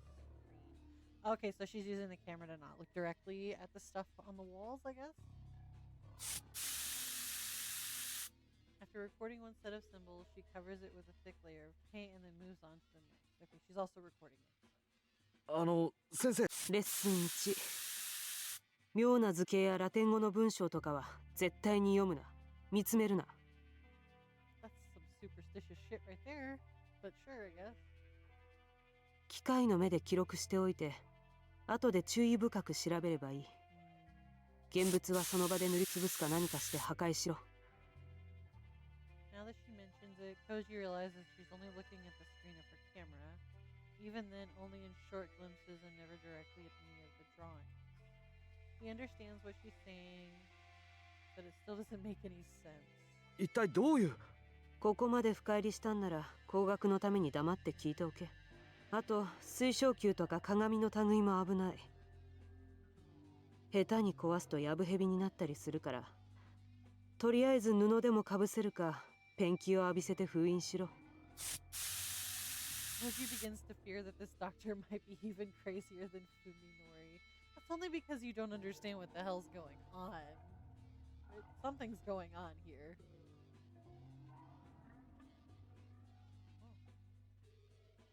Despite the burst of energy he received from the vodka, Koji is still exhausted from his night in the well. The fear is affecting his body, making him dizzy and nauseous. Soon the walls are covered in black paint and the stale air is thick with the smell of turpentine. とりあえずこんなところか。オーガイって人はどうなったんです？ああ、そこにいたよ。Without stopping her examination of the papers on the writing table, Ryoko points nonchalantly to a Chinese-style screen standing in one corner of the room. He was there. Her clinical choice of tense makes her meaning instantly obvious. The urge to see for himself is irresistible. Koji staggers across the room to the screen, taking the utmost care to not look at the scaly octopus thing that is painted on it. Behind the screen is a large easy chair. Although he's never met the man before, Koji is fairly certain that the person sitting in it is Ogai Masahiko. Oh, he is dead. I see. Ogai's corpse must have shrunk significantly while drying in this sealed chamber. The body is barely the size of a child, with only the business suit hanging from the bones offering any hint of Ogai's former stature. His empty eye sockets and wide open jaw are filled with darkness, the same darkness that surrounded Koji at the bottom of the well. Compared to those gaping voids, the tiny hole in Ogai's right temple is almost demure. The revolver that he presumably used to kill himself is still clenched in his dangling right hand. It looks like a child's toy compared to Ryoko's shotgun. Yeah, that's fair. Ryoko must have noticed Ogai's corpse while she was spray painting the walls and still kept working without batting an eyelash. Impressive, though not exactly surprising after what he's been through. It's getting difficult to remember the last time he spoke to someone sane. But if not her, Koji reminds himself with a bitter smirk, he would have ended up joining this mummified corpse here and no one would have ever found him. Yep, true. Koji's vision suddenly dims. He's pushed himself too hard, and the spiritus vodka can't help him anymore. He collapses to the floor, unable to hang on his slipping consciousness. The last thing he sees are Ogai Masahiko's gaping eye sockets staring at him. Crazy.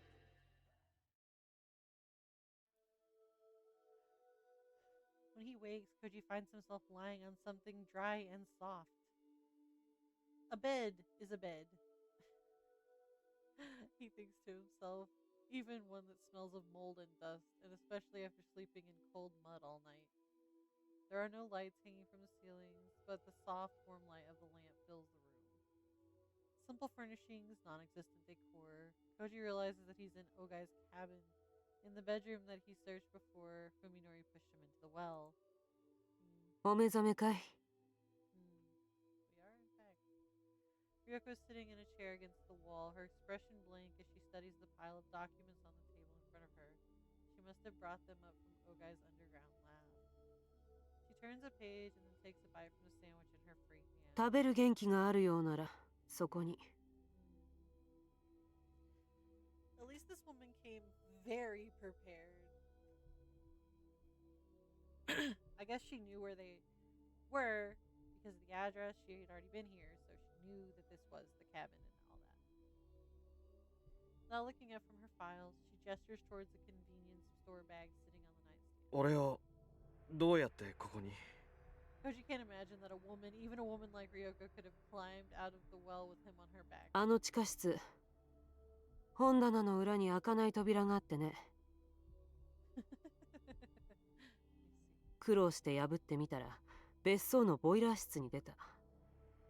反対側は薄くモルタルを塗って隠してあったんだな。隠し部屋に機材を運び込んでからドアを塞いで、その後は井戸から出入りしていたんだろう。周到なもんだ。そこまでして隠さなきゃならないものがあの部屋にあったんですか？昔はね、それにさっきまでも。There used to be. Yeah, we know where it is. We know where it is now. Having finished her sandwich, Ryoko picks up some unsorted papers with her free hand and waves them in the air. 世界中の研究者が誰もかも学会で演壇に登ってリサイタルをやりたがるわけじゃないのさ。自分一人が秘密に通じて、最後には自分のしたいもろとも秘密の墓穴にしまい込んで満足するような、そういう変態野郎もいるんだよ。Koji still hasn't the slightest idea what Ogai's secret might have been. From what Ryoko said in the tunnel, however, he can guess that Fuminori is somehow involved. 文則はどうなっちまったんですか？ No longer caring who he gets answers from. Yeah, I mean, it's the doctor anyway, so like it's fine. Just ask the doctor. 地下の死体と文則と一体どういう関係があるんです？先生は一体何を追いかけてるんです？今それを調べてるところだよ。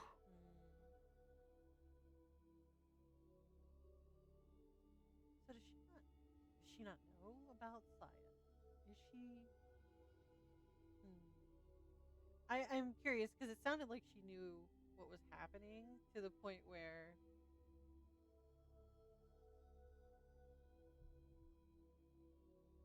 I don't know, she wanted to kill this man. So just a little confused by that.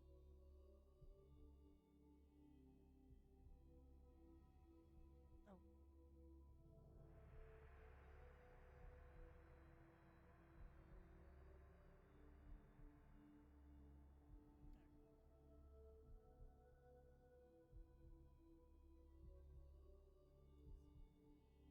Sorry, I had to check something. My phone's gone off like 3 times and I haven't checked it.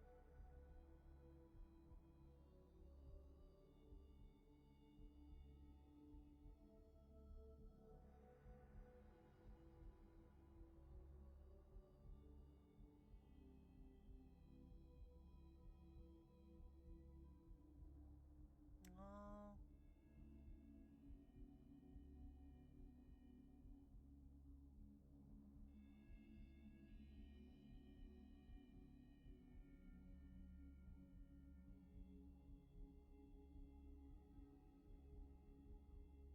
It's really not.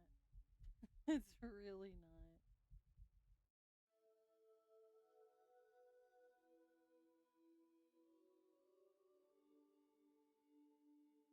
All right.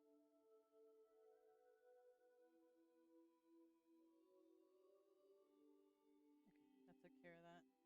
Now I can go back to ignoring my phone making noise. Anyway. 私が咲坂君から聞いたところによると、彼は王外の親族から調査を頼まれている Alright. という話だった。He did say that because Saya keeps saying it's her dad. Ugh. It's been an hour and a half, so I need to feel like we haven't. Well, I say it feels like we haven't gotten through a lot today, but there's been a lot of stuff happening. It's just a lot of story actually happening now. Anyway, I will be right back real fast.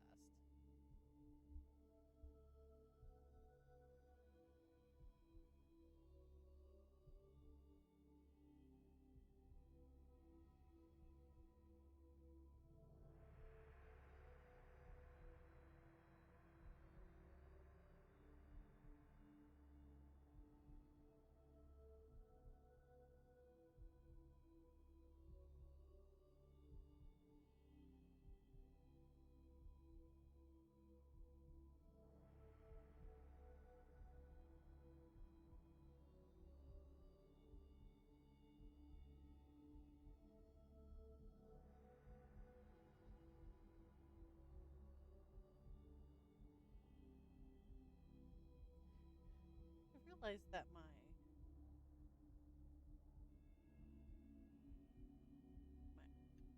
loss of tracking animation has been reset. Oh well, that's fine. ええ。それは俺も聞いてます。ん？そうか、一貫してるんだな。Reka pulls several sheets of loose leaf paper from a different file. だが王外に血縁者はいない。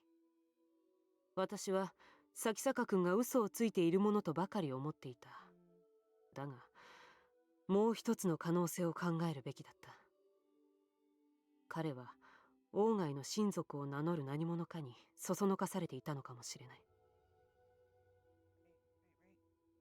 Kind of, sort of.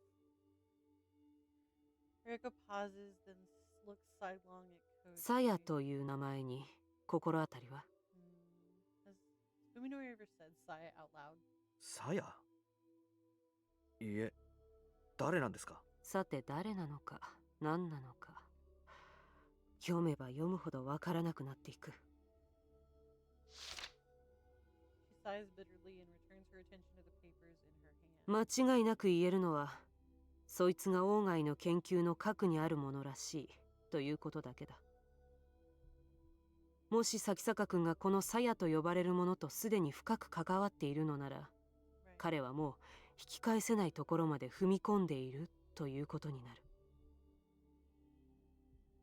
The icy certainty in Ryoko's voice sends chills down Koji's spine. だとしたらどうするつもりなんです、文則を。He has to ask even though he already knows the answer. さっきも言ったよね。1年前の私も手元に銃を持ってればってどれだけ後悔したか知れないんだ。Okay, so I still don't know how much this woman knew before coming here.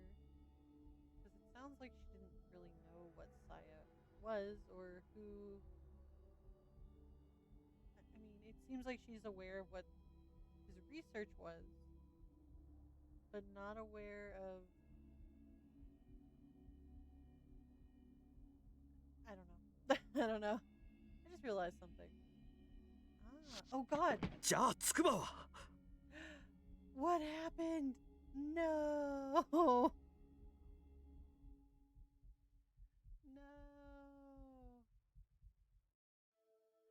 No, what happened? I literally pressed my overlay button on my stream deck and it jumped a bunch of shit. I guess we can go through the backlog here and see what the fuck happened.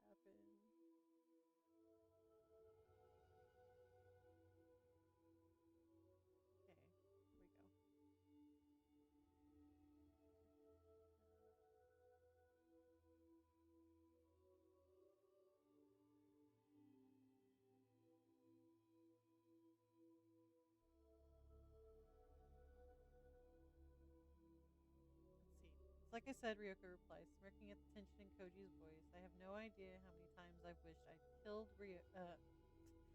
Ogai when I had the chance. I won't make the same mistake twice.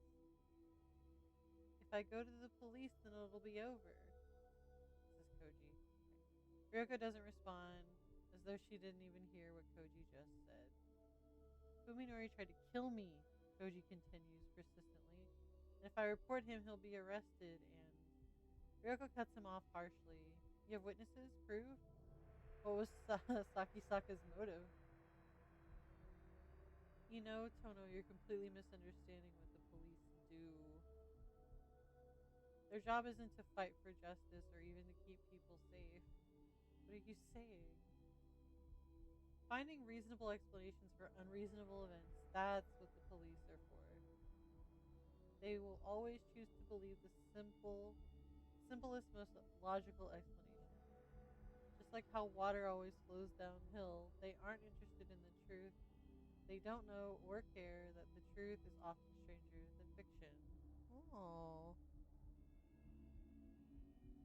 They can't all be like that. I won't know until I try. Exactly, Ryoko states as she pulls another sandwich out of her bag. That's the problem. She hasn't spared Koji a second glance since looking at him earlier. Even while talking, her attention is always focused on the papers in front of her. Let's say you accuse your friend of pushing you into a well. In addition to your statement, the police will consider two alternative versions of the truth. Maybe you're making it all up to frame your friend. Or, even simpler, it was an accident. You fell into the well by yourself, and the shock has made you paranoid or delusional. These three possibilities will compete to see which comes out with the most convincing evidence. No one knows which will be the winner. Are you willing to bet everything you have on your truth? Jeez, this is bleak. Koji has no response. Can he really explain with cold, clear logic what drove Fuminori to do what he did? How can he convince anyone else when he doesn't even understand it himself? And here's the biggest problem, Ryoko says calmly, cutting into Koji's thoughts. While you're raising hell with the police, we'll lose our chance to corner Sakisaka. If he sees trouble coming, he'll go into hiding, and then we'll be right back to square one. She pauses to take a bite of her sandwich before finishing. Just like when I let Ogai get away. A heavy silence falls upon them, with only the soft rustle of pages turning in Ryoko's hand to mark the passage of time. Please tell me, Doctor, Koji says, his hushed voice breaking through the quiet. What crime is so unforgivable that you're determined to take justice into your own hands? What exactly did Ogai do in that room down there? Once again, Ryoko ignores Koji's question. This time, however, Koji doesn't back down. His silent glare demands her attention, and as she pours through the documents before her.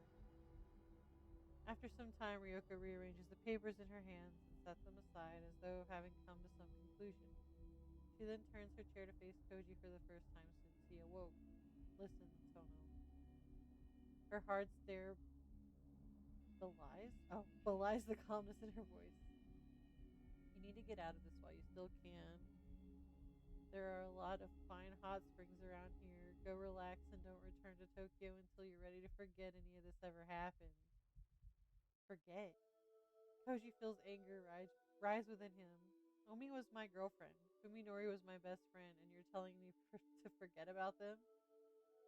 Yeah, forget about them, Ryoko replies, coolly rebuffing Koji's anger. This isn't a suggestion, it's a warning. Whatever they were to you, it's all over now. You'll never see them again, I guarantee it. Then what about Tsukuba? Okay. Then what about Tsukuba? Koji shouts, unable to control himself. 彼女はどうなる？あの子は電話口で俺に助けを求めてた。どこかでひどい目。そりゃ何十時間前の話かね。私が君を助けてから何時間経ったと思う？そうでなければ井戸の中の君があと何時間持ったと思う？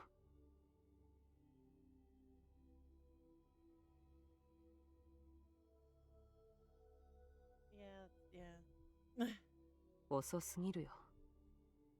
彼女はとっくに死んでるだろう。誰もが君ほど幸運だなんて思わない方がいい。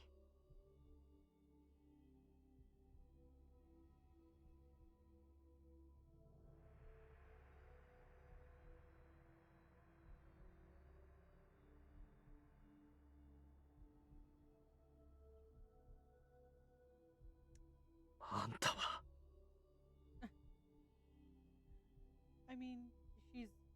she's being logical. If she knows what's going on, then she's right, obviously. Anyway, we know she's right. So, her being cold and logical is fine. It is really funny to me that Koji's like the emotional one in the story for the most part. I mean, Yo was at first, kind of, but that was literally just for Fuminori, I think. So,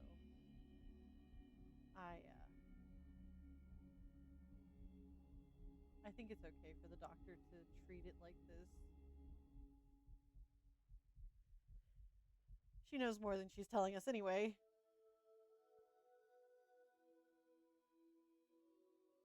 Oh.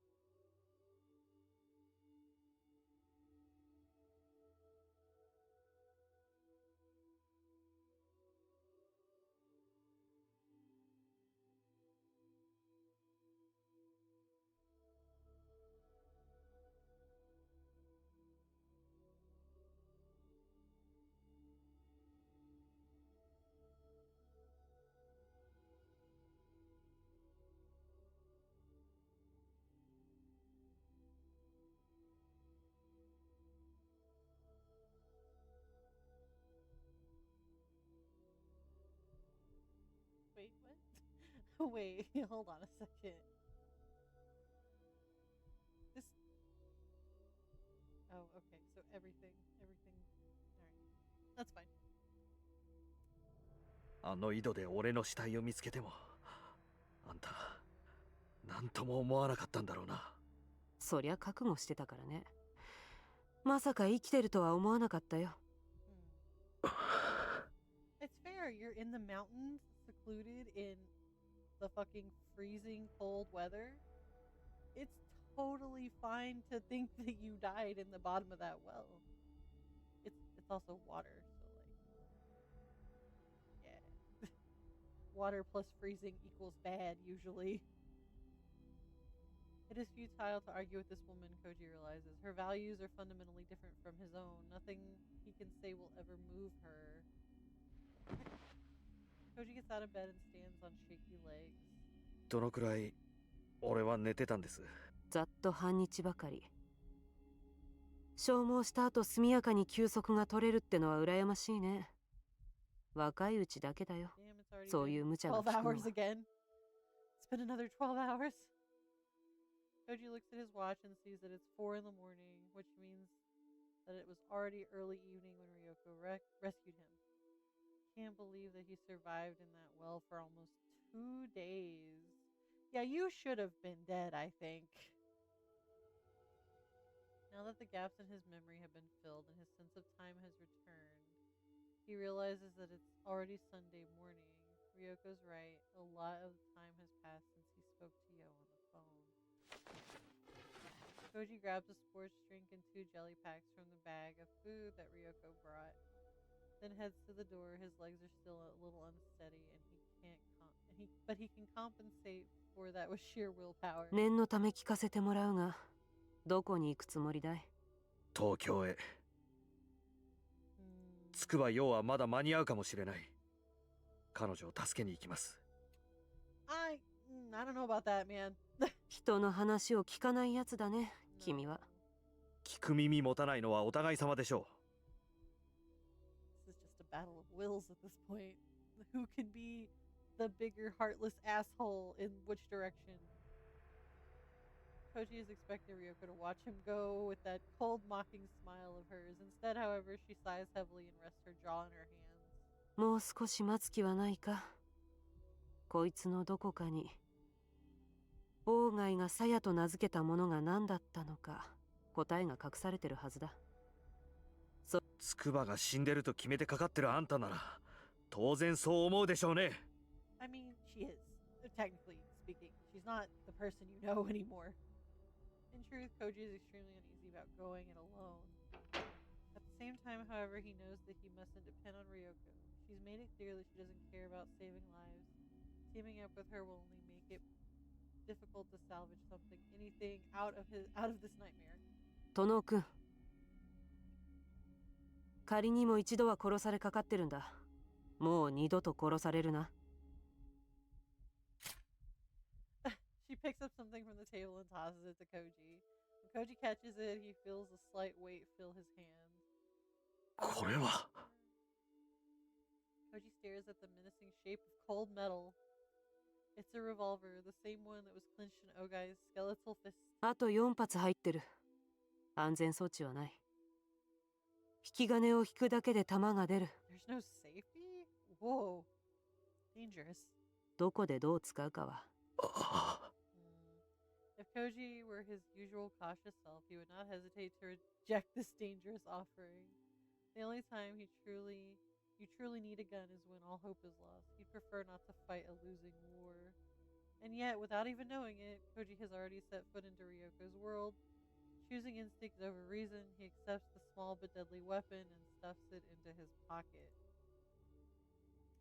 There is no question that Koji intends to save Yo and bring Fuminori to answer for his crimes. In the back of his mind, however, he can hear the footsteps of ruin approaching. Ah, this man is naive. It's fine. Oh. When he steps out of the cabin's front door, Koji shivers as the wind tears into his skin. To his surprise, the outside air is even colder. Oh my god. Than the mud at the bottom of the well. Perhaps the cramped space mitigated the cold somewhat. And if he had been exposed to this chill all night long, he would have surely frozen to death. Yeah. Koji finds 2 cars parked in the yard. The smaller car next to his must be Ryoko. When he sits behind the wheel in his car, he gets some relief from the feeling that he was taking the first step, however small, back into his world.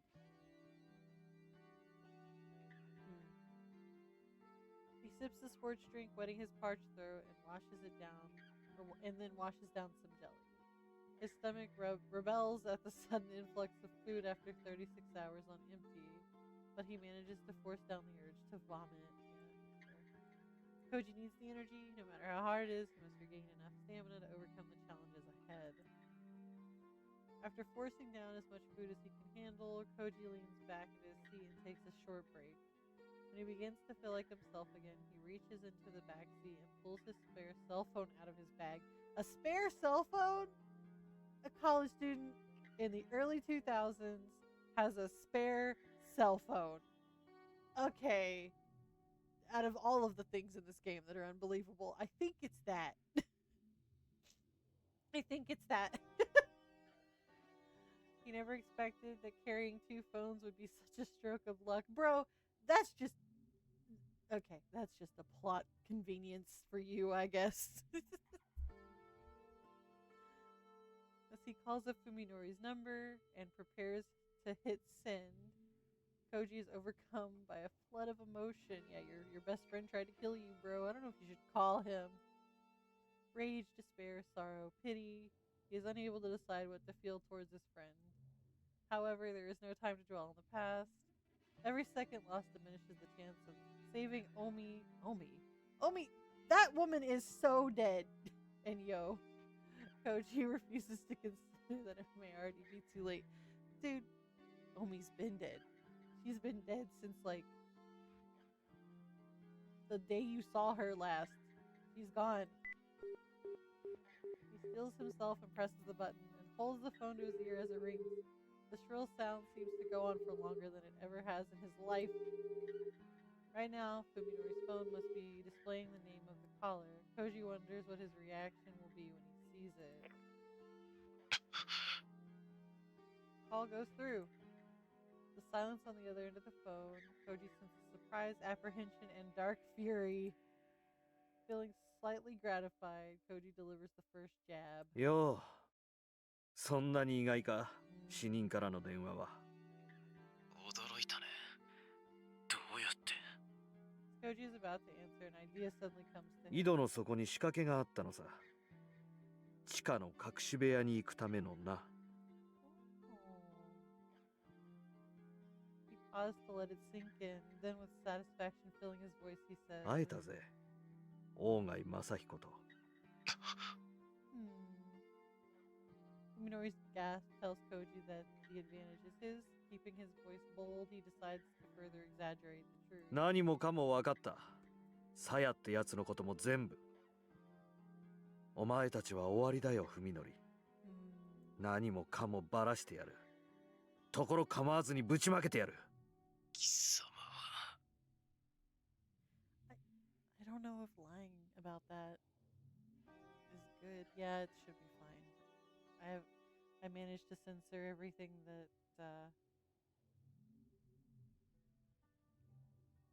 popped up.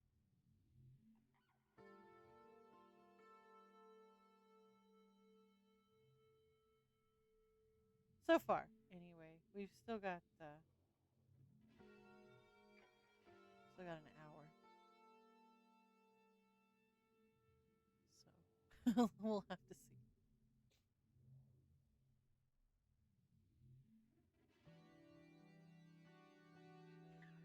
Oh.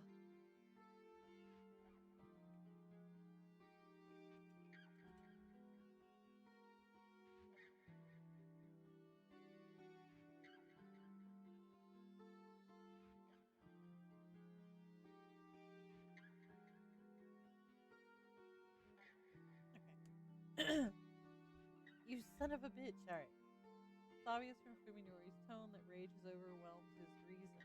Koji's bluff is working perfectly. His victory is tainted, however, as Fuminori's response to the name Saya brings a cry of anguish from the corner of his heart that still wants to believe his friend can be saved. This man is so naive. 咲坂君がこのサヤと呼ばれるものとすでに深く関わっているのなら、 Rika's words play back in his head, sounding even colder than before. 彼はもう引き返せないところまで踏み込んでいる。 Mustn't allow emotion to sway him. I mean, you might be thinking that in your brain, but you sure aren't fucking applying it to your like outward self. Everything you're doing is emotional. 文則、近江と筑波はどこだ？ Koji suddenly switches topics, trying to keep Fuminori off balance.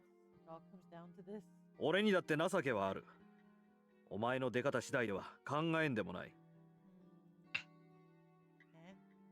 お前がこれ以上誰も傷つけないというのなら、俺にしたことは忘れてやる。この別荘で見つけたことも。俺だってこれ以上、お前とさやに関わり合いを持つのは願い下げなんだ。近江たちさえ無事に戻ればいい。近江とようね。Fuminori's voice trails off. He's obviously trying to decide how far Koji can be trusted and whether there's room for negotiation. Fuminori has been called out, and now it's time for him to show his hand. 近江のことは本当に知らない。彼女は僕の家まで来ていない。でもよう。Fuminori pauses, then gives a knowing chuckle that sends chills up Koji's spine. ようはどうだかな。彼女自身が戻りたがるかどうか。That's a terrifying sentence. お前のところにいるんだな。Koji is relieved to learn Yo's location and that she is at least still alive. At the same time, however, he remembers that horrifying phone call. It's clear now that Fuminori played some part in Yo's suffering. She had already fallen into his trap back then. What has happened to her? How is she being treated? Well, 彼女はね、念願かなってようやく僕の持ち物になったんだよ。yeah, that's お前と近江のお膳立てもようやく実を結んだわけだな。I mean, yeah, she's living the dream that she wanted, I suppose. I don't like this set of words, though. Koji feels despair settle over his soul. How much lower will this man go? Must Fuminori seek out and destroy every memory of the friendship they once shared? 筑波を解放しろ。彼女の安全を確認したら、お前らについての証拠を破棄してやる。信用できるか？そっちが責任。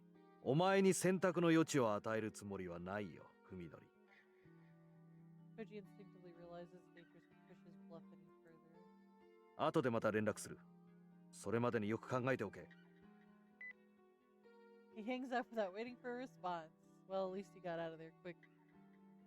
YumeiNaru doesn't know that Koji is still at the cabin in Tokuji. Right now, he's probably worrying about whether Koji will show up in an hour or a minute. Koji hopes that he'll be able to take advantage of YumeiNaru's confusion. 3 hours, that's how long it will take to race all the way back to Tokyo. Koji is afraid that his body won't carry him through such a long drive. His mind is clear, but his limbs are still half asleep, like they're weighed down with lead. That's fair.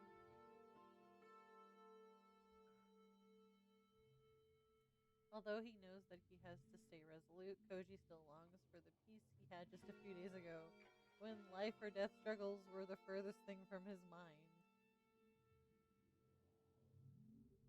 Back then, he could have never imagined himself fighting to rescue a friend from the clutches of a madman. With each passing moment, he feels himself becoming less like the person he was. Yeah, that's fair. When this is all over, will he be able to return to his old life? Or will this change continue until it has consumed him utterly? Time is against him. Every second that passes is wasted.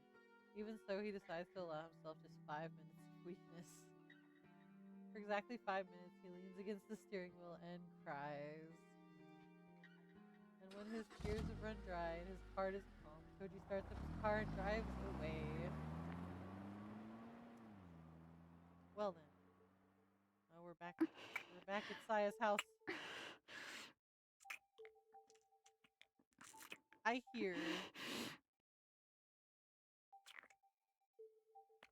hear noises that I'm going to have to skip over, I think. So, hold on.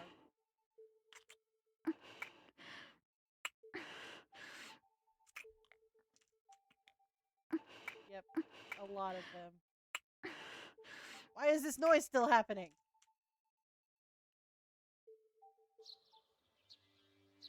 Okay. I probably went a bit too far here, but that's fine.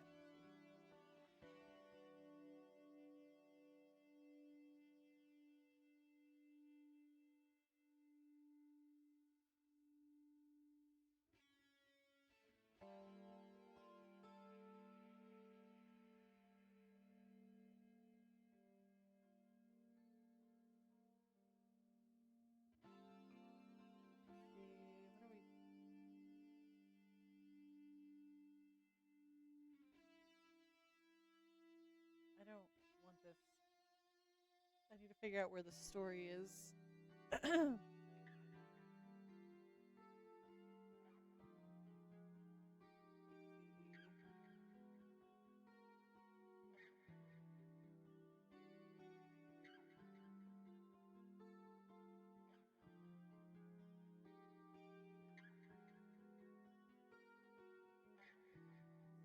Okay, so this is YumeiNaru and Saya talking about what to do about Koji since he just called and threatened him.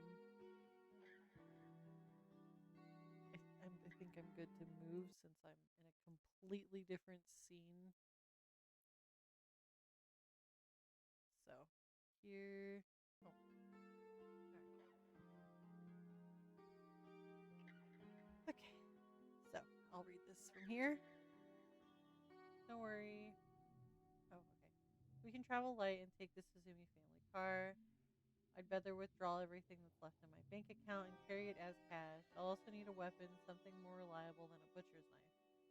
Koji will most likely follow. He thinks that Yo can still be saved. However, I'm not abandoning this house just to run away. As long as Koji knows our location, we're stuck on the defensive. Leaving gives me a chance to regain the initiative and deal with him at a place of my choosing. The next time we meet, I'll kill him with my own 2 hands. I'll make sure to wring every last drop of life out of his body. A shiver runs through me as I anticipate the battle ahead, and my bloodlust burns like orgasmic fire. When Ryoka... Okay, so... looks like we're switching perspectives here to the doctor, so Ryoko. When Ryoko looks up, the morning sun is already streaming through the window. Tired from hours of poring over files, she removes her glasses and massages her aching eyes. Her dreams are always filled with horror, yet the night she just spent was more nightmarish than all of them. And it's not over yet. She has only just set foot on the threshold. As expected, the files left by Ogai and Masahiko were not the sort that Ryoko could simply pick up and read. Fortunately, Ogai had been too old-fashioned to put his trust in electronic media. He had encrypted the files on a computer. She'd have had to find a hacker to decipher them. In fact, he had not employed any kind of coding in his writing. It would have been too time-consuming by hand. The method of obfuscation he did use was quite simple. Oh, okay. Of the office files Ryoko pulled from the underground lab, the majority turned out to be notes and thesis papers from Ogai's days as a student. The important papers were the diaries and research notes that had been scattered throughout the piles of worthless scrap. At first, she was unable to understand the documents that she had found. Each sheet was covered with text on one side and blank on the other. Each line was completely unrelated to the next, making it impossible to glean any meaning from it. The trick revealed itself, however, while she was sorting the pages that made no sense. She found that each line continued on the same line of a different page. Yeah, okay, that's easy. In Ogai's diary, for example, the first day began on the first line and then continued not with the next line, but the first line of the next page. Similarly, the second day was the second line, the third day was the third line, and so on and so forth. After filling all the lines on one set of pages, Ogai had torn them out and scattered them among his other files. There was no regularity to how the pages were numbered, of course. Unable to locate any sort of key or legend, Ryoko had no choice but to figure out the page order manually. Oh, that's why she kept sorting the pages, I guess. Despite knowing the task would be exhausting, Ryoko set to it valiantly. After separating all of the loose leaf sheets from the jumbled files, she began the painstaking process of linking pages together according to the contents of the first line. She found that Ogai had dismantled and scattered his diary each time he completed a number of days equal to the lines on the page, and had done the same with his research notes every 30 pages or so. What the hell? I guess. The diary was much easier to restore because the entries varied in length. Later pages had larger numbers of blank lines. The page with only one line, therefore, was the last page of the diary, and those with the most blank pages could be considered closer to the end. Ryoko's perseverance has paid off, for she has already succeeded in restoring several volumes of Ogai's diary. As she reads them, she feels despair draining her spirit, as it has so many times before. This cursed feeling of powerlessness that comes with knowing hidden truths. Those who have tasted it once shall be beaten down by it again and again until the day they die. All secrets are connected after all. Once you have glimpsed even the tiniest fraction of the world's true face, you have no choice but to watch in horror as the veil rolls itself back inch by inch. All that remains is to wait for the day when insanity will crush your reason under the ever-mounting weight. I have succeeded in communicating with the organism. It shows enormous curiosity, and its intelligence is beyond doubt. See research notes for confirmed vocal patterns and body language. Its appetite for knowledge is insatiable, and its learning speed is off the charts. However, it exhibits absolutely no desire to be recognized as an individual. Its ego appears to be weak, suggesting a psyche wholly unlike that of a human. The speed of the organism's linguistic development is astounding. When I laughed at its mispronunciations, it immediately picked up the concept of puns. Ever since it has been employing its entire vocabulary in an attempt to find puns that will make me laugh. Perhaps in a few days' time it will have learned enough language for us to communicate freely. The organism's command of spoken language is now sufficient to fluctuate higher level discourse, or to facilitate higher level discourse. But although it has regaled me with questions all day, it remains unable to answer any of mine. Its replies suggest that it gained awareness only after materializing in this universe. It has no knowledge of where it came from. While I am disappointed, the fact that it has reached this level of intelligence in only 1 week after starting to think tells me that there is no end to what I can learn from it. Hypothesis. It is not a naturally occurring organism, but was created by an even more sophisticated sentient life form. This would explain why it has no ego, yet possesses such hunger for knowledge. It might be a sort of reconnaissance drone that was sent here from another world. Ryoka smiles humorlessly for the umpteenth time since she started reading. How wonderful would it be if she could laugh this diary off as the delusions of a madman or a work of science fiction? Alas, she knows far too much. When she thinks back to the many horrors that Ogai brought into her life, the words before her take chilling credibility. I have confirmed that the organism's brain power far surpasses any human. This morning I taught it about prime numbers. After I explained the Lucas-Lemmer test for Mersenne primes, it immediately began to list examples that it had calculated in its head. I was only able to confirm by memory up to the number 10 M69, but it continued to list further. What did I say? 69? That's M89, not 69. But it continued to list further examples without any trouble. I left it to its calculations, and when I returned a few hours later, I discovered that it had written down more than 70 of them. Computers all over the world are currently working to calculate Mersenne primes, but the last one I remembered being found was the 39th back in 2001.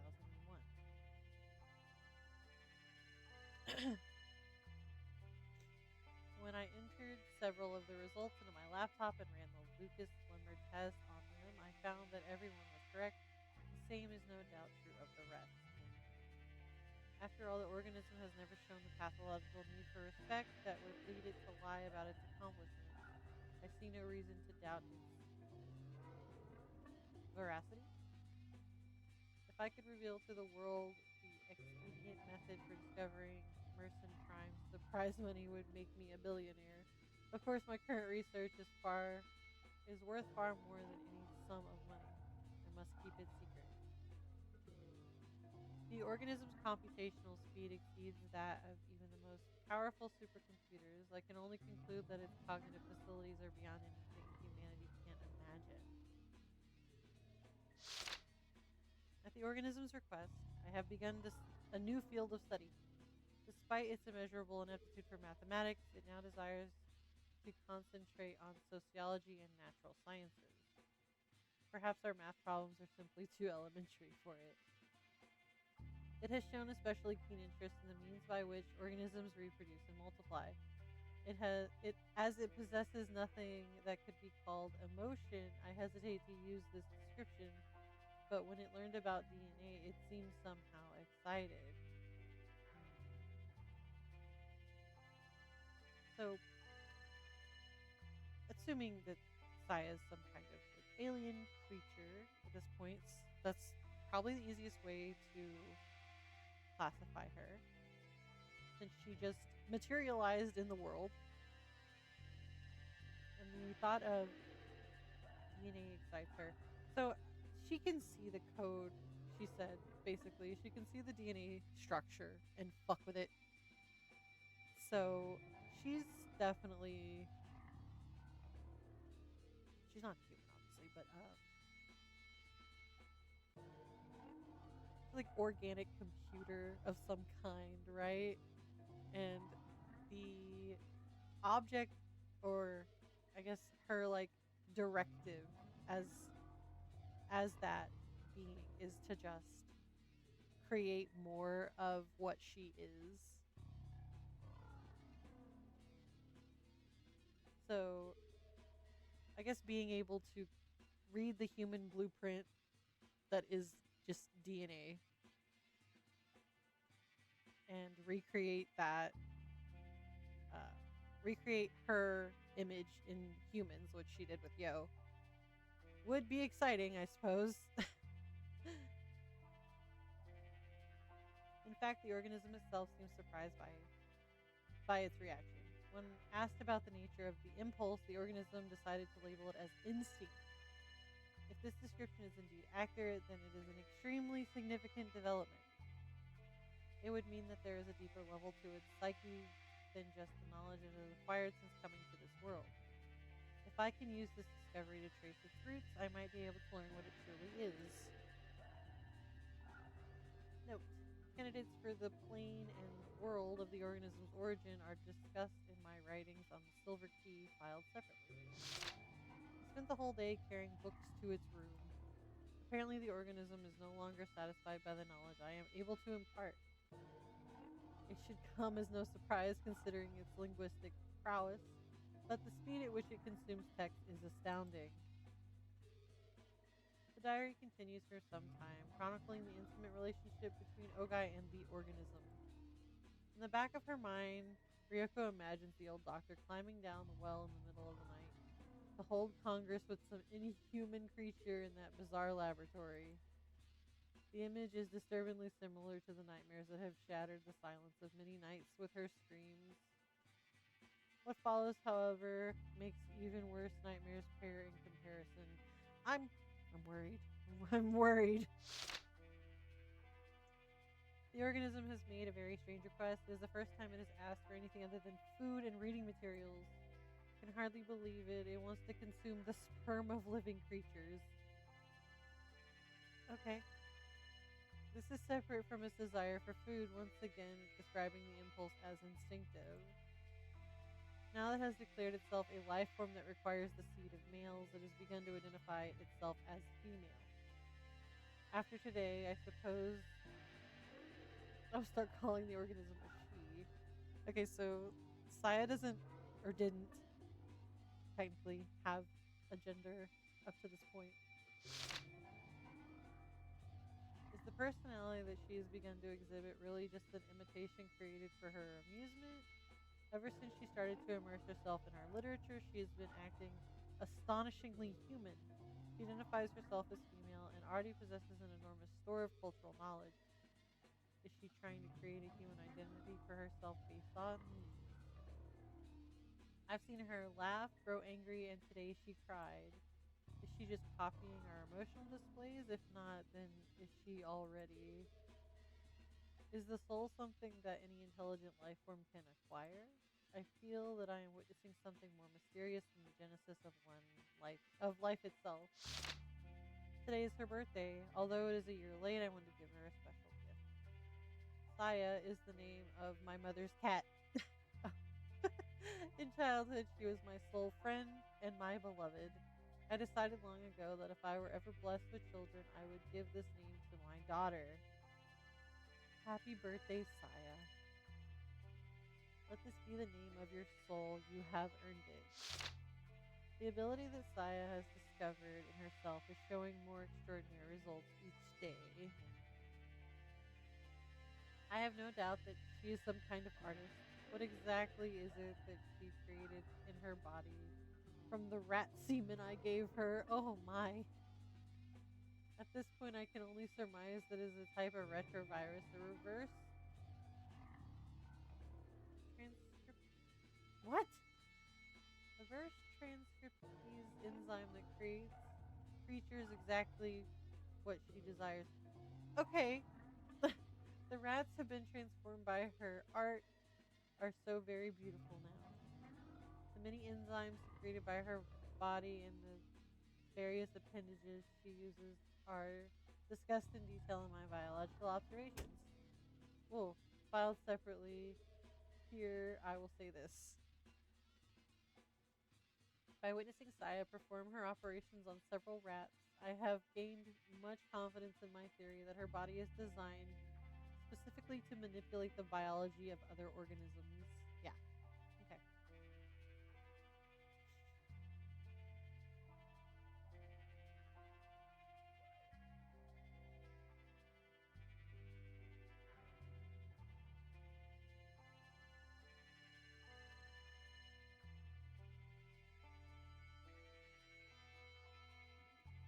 Ryoko looks grimly over the still unsorted mountain of research notes. When she finally manages to separate those papers, she will probably find the other mini files mentioned in the diary. Ogai's biological observations at the very least. She wants to look through those before facing the thing called Saya. Under no circumstances does she want to go into battle unprepared. She looks at her watch and sees that it's already 7 in the morning. Assuming Koji made no stops, he should be arriving in Tokyo about now.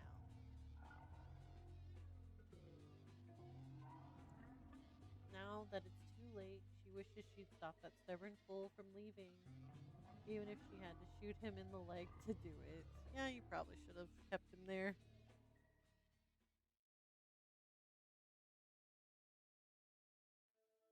Koji pulls up 2 blocks away from the Sakisaka house and stares at the silent building. In the bright light of morning, the house seems shrouded in a dark miasma, like a black hole torn out of the landscape. Is it just a figment of Koji's imagination? Every window is closed, offering no glimpse of the inside. Koji has no way of knowing whether Fuminori is home. A pedestrian walks his dog down the street, glancing back at Koji through the windshield after he passes by. Koji isn't surprised by the attention. He hasn't bathed or changed clothes since spending the night buried in mud. So he must look like a vagrant even inside his car. When he looks in the rearview mirror, he sees the haggard visage of a man with one foot in the grave staring back at him. It's hard to believe that the tired, unshaven face is really his. If he stays here for too long, someone might report him to the police. He better pull himself together and get moving. He drives slowly up to the front of Fuminori's house, quickly checks to make sure no one is around, and gets out of the car. Anyone who might be in the house probably heard the sound of the engine, but there's no point in worrying about that now. Koji walks swiftly through the gate and the yard to the front door. He puts his hand on the doorknob, foregoing the bell. The time for such pleasantries has passed. The door is unlocked and the knob turns easily in his hand. He puts his ear to the door and listens for any sign of life. He's acting like a thief, he realizes with some shame. But that is the least of his worries now. No sound from within. After checking the street again to make sure no one is looking, he quickly opens the door and disappears inside.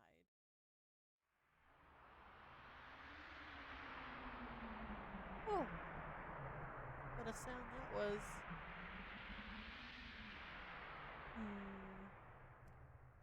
An indescribable stink immediately assaults his nostrils. He is already prepared for anything, however, so rather than discourage him, the stench only sharpens his caution to a razor's edge. Oof.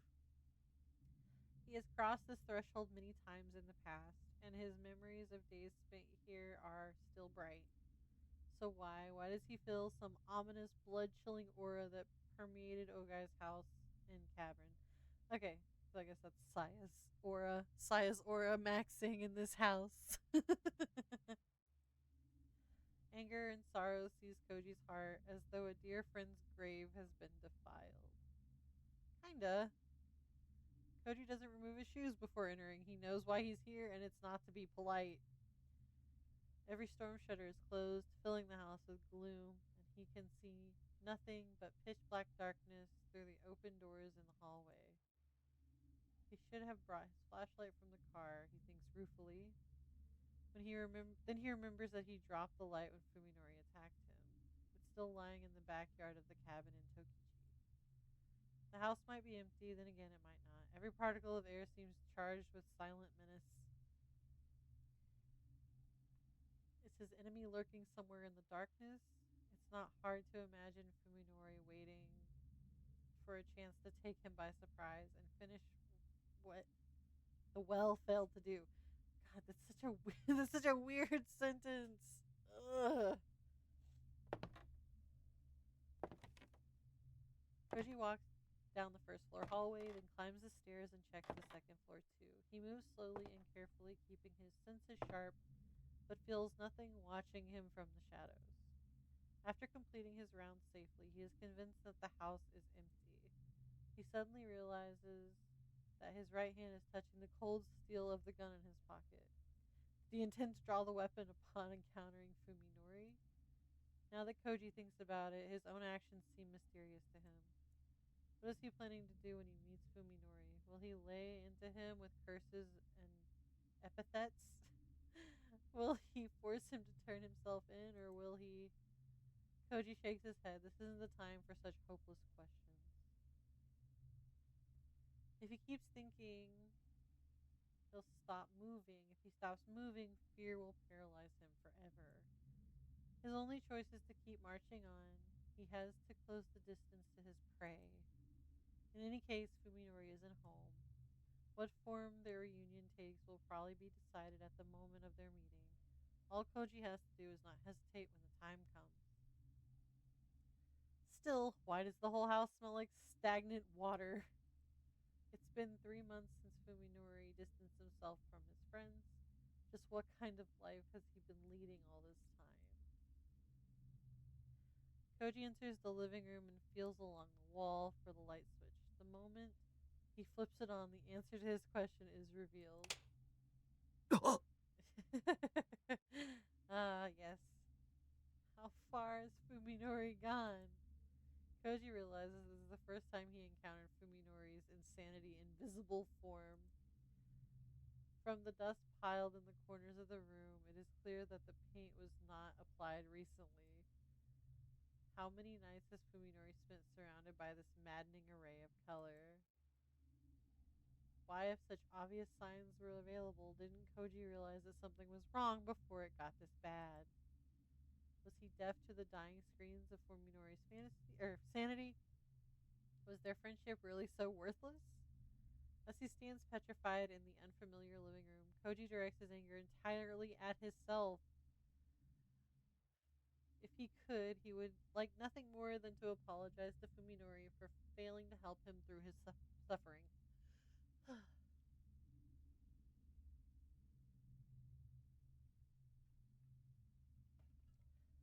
Koji feels that he might have been able to save his friend. Perhaps he is arrogant to think so, but if so, is arrogance born of kindness? Yeah, of course.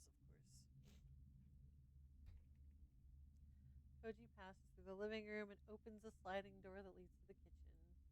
When he enters, he finds the most disturbing of the house's many stenches is strongest in here. Blood. The room is redolent with the smell of countless layers of blood grown stale over time.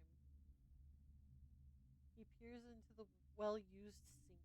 Around the rim, he sees faint brownish red splotches that water alone couldn't rinse off. Even more obvious are the stains on the dish rag. Such stains are proof that the rag has been used and reused countless times. But what could have been used to make it that sickening burgundy color? Koji stares at the refrigerator next to the counter as though it were a monster waiting to swallow him whole. He stands motionless until he is able to work up the courage simply to touch it. Then he steels himself, grabs the thick handle, and opens the door. First, he'll check the freezer, then the refrigerator. The freezer is packed with frozen meat of varying shapes and sizes. As each piece is wrapped tightly in frosted over plastic, he can't tell what kind of meat it is. The meat in the refrigerator, however, has already been thawed for consumption. Ugh. For a while, he can only stare in disbelief at the 5 fingers beckoning him from the back of the compartment. They are the long, slender fingers of a woman, their bluish tinge giving them the appearance of waxworks.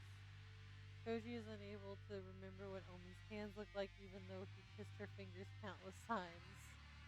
When he finished crying after his conversation with Fuminori, Koji promised himself that he would not cry again, and in fact, he does not. He regrets his decision, however. He indulged himself too early. He should have saved his soothing tears for this moment. For now, he knows that truly nothing is sacred. At last, his doubts about Fuminori have been utterly obliterated. Koji pulls Ogai's revolver out of his pocket and wraps his hand around its grip like he would a charm. Its definite presence, its promise of merciful annihilation, is the only thing keeping his sanity intact. He will surely use it to kill Sakisaka Fuminori. Not for revenge, not for justice, but to make this world once more a place governed by reason. For that purpose alone, he must eliminate the anomaly. He breathes deep, exhales, and lifts his hand before his face and stares at his spread fingers. All right, he's not shaking. He's prepared to face his new objective. Koji sticks the revolver back into his pocket and pulls out his phone. Oh,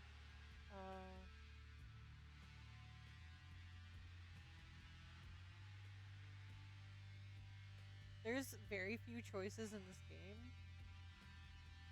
And I don't know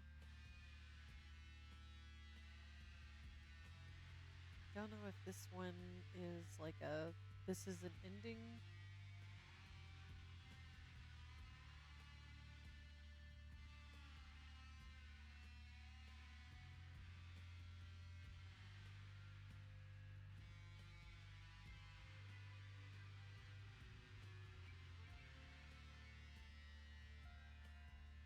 Let's see.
Okay, so it looks like the choice you're supposed to make right here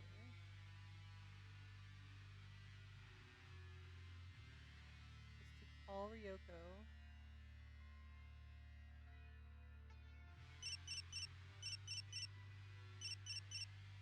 The ringing of her cell phone interrupts Ryoko's labors. When she sees that the caller is Tono Koji, she unwittingly breathes a sigh of relief. 田んぼだ。どうした？文則の家を調べました。 Even over the phone, Ryoko can hear the change in Koji's tone. He is the dull, flat voice of someone who has had all the energy beaten out of him. 文則は人を殺してます。 No way. もう何人かもわからないほど大勢を殺して食ってます。 Yeah.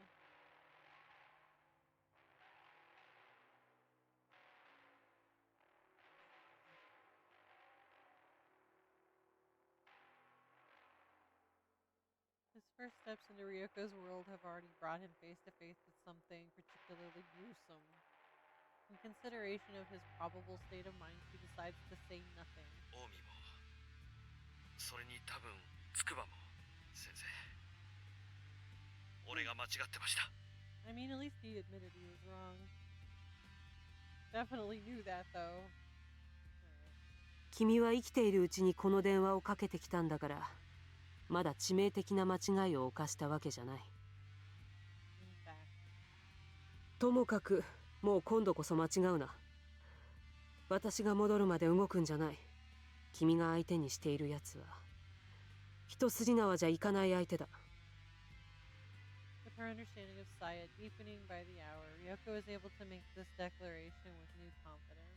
文則はもう俺が生きてることを知ってます。そうか。Koji's actions were rash, but there's no point in regretting it now. The more proactive approach would be to use the pressure that he's placed on Fuminori. Ryoko's involvement is still a secret. That makes her a wild card. Depending on how she plays it, this advantage could be decisive. 先生の方は何か手がかりをつかめました。まだ十分な量とは言えない。そうだな。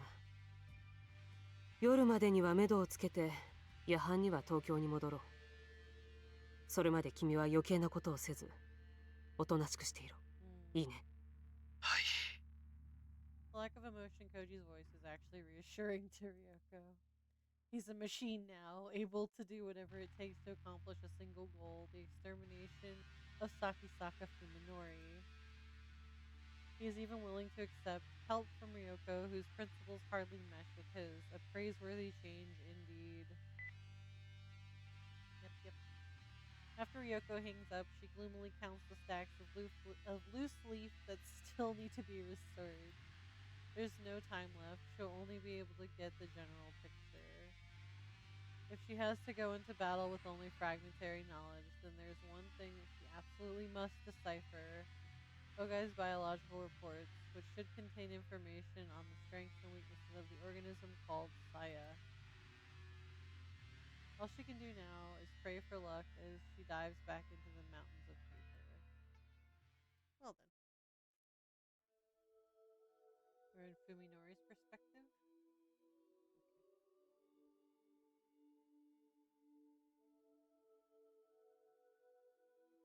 Check one more thing before I continue reading.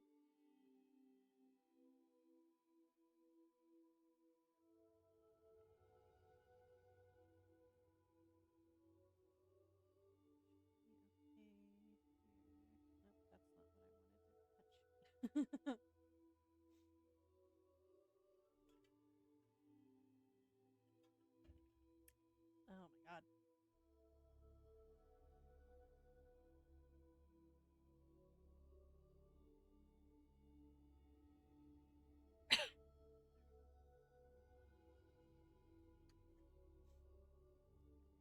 Today was the first time I've driven since my accident last summer.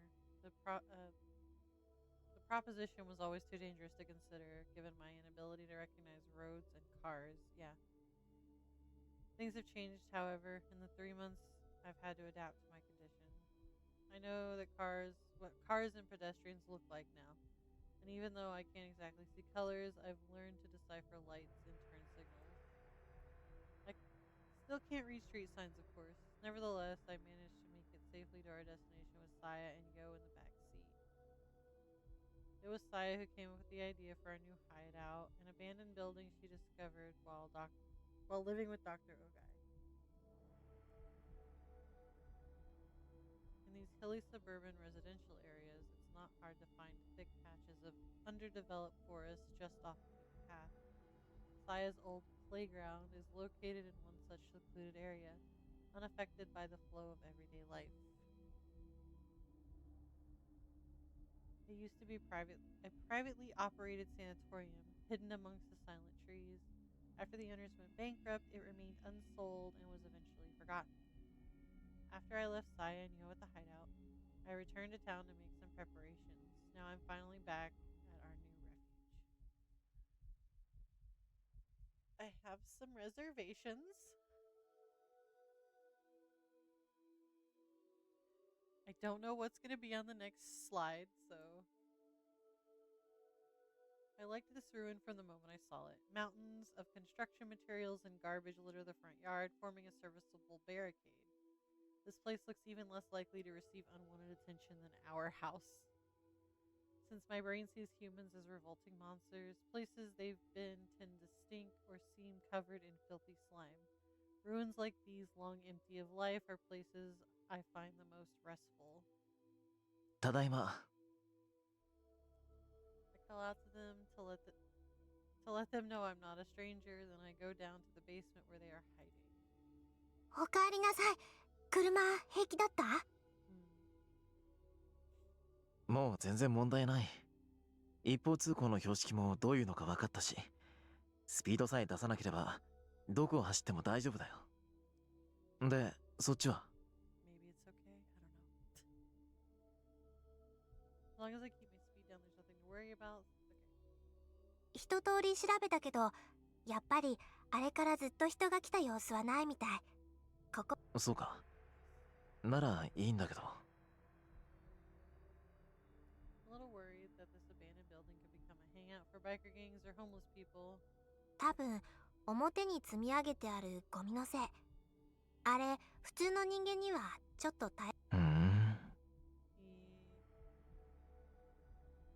bother me at all. I rather like it in fact, but of course normal people would feel differently. で、文則の買い物はいいの見つかった？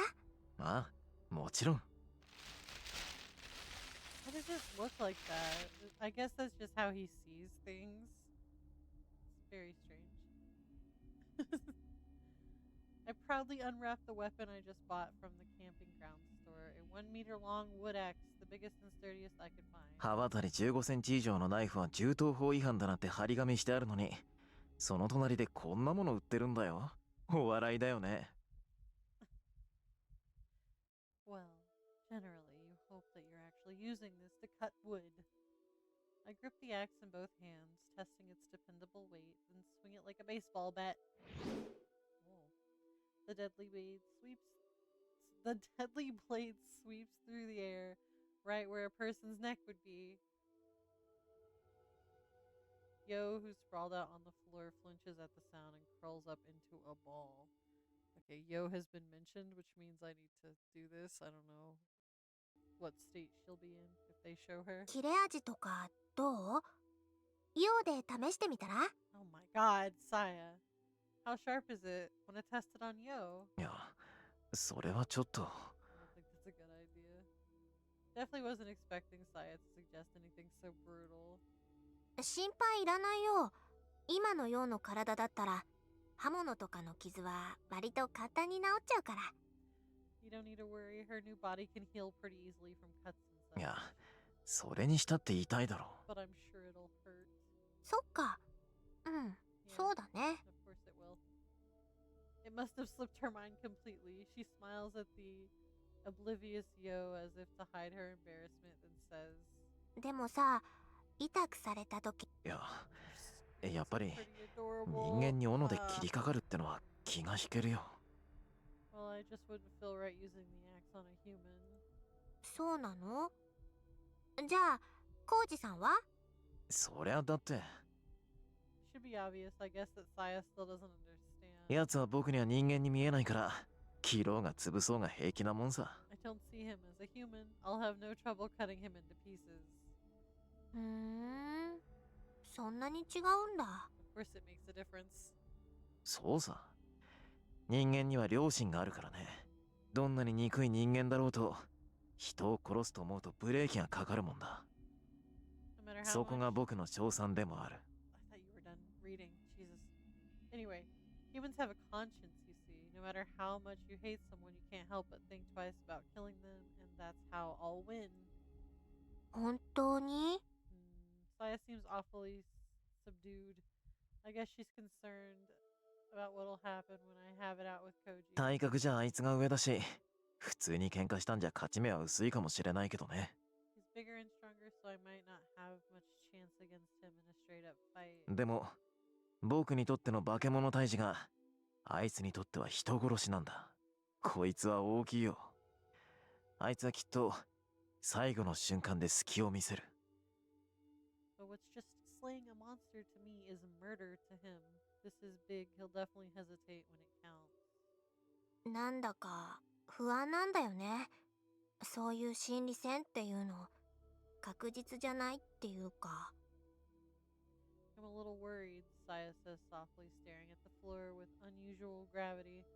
You can never be sure how someone will react. It's dangerous to rely on that. Yes, she is right. I don't know if it's safe to move out of the way, but it's fine. We'll just do that. She raises her head and looks straight at me. ねえ、やっぱり私が買った方が良くない？ I appreciate Saya's consideration, even though it could be interpreted as a lack of faith in me. She's still putting my safety above hers. Nevertheless, I can't accept her heartfelt suggestion.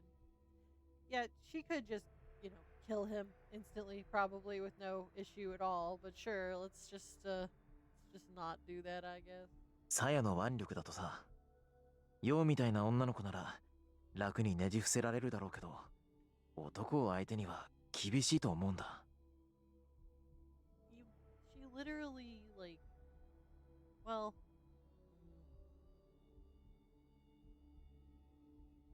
that kind of this is a little confusing, I guess, because when she went into Suzumi's house and fucked with his head so he'd see the world the way Fuminori does, essentially, she had no problem catching him off guard, I guess, and fucking with his head real quick. But then later he assaulted her and she didn't get away from that. I don't know. Saya's a bit of a mixed bag. It either she did that shit on purpose, let it happen, or she actually can't fight off a male. So yeah.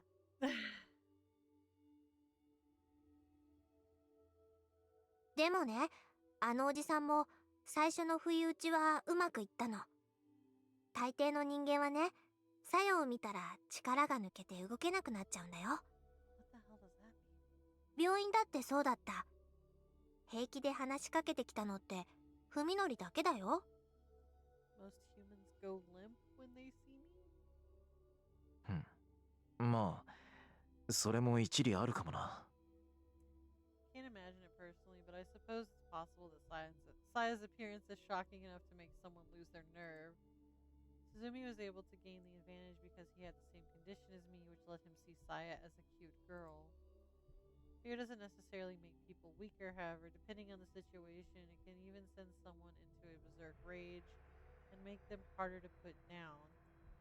In other words, such a tactic would be the same sort of gamble that Saya's worried about now. じゃあさ、サヤ、こういうのはどうだろうか。When I tell Saya the new plan that just popped into my head, her gloomy frown turns into the brightest smile. それ名案。文何もそこまで。It's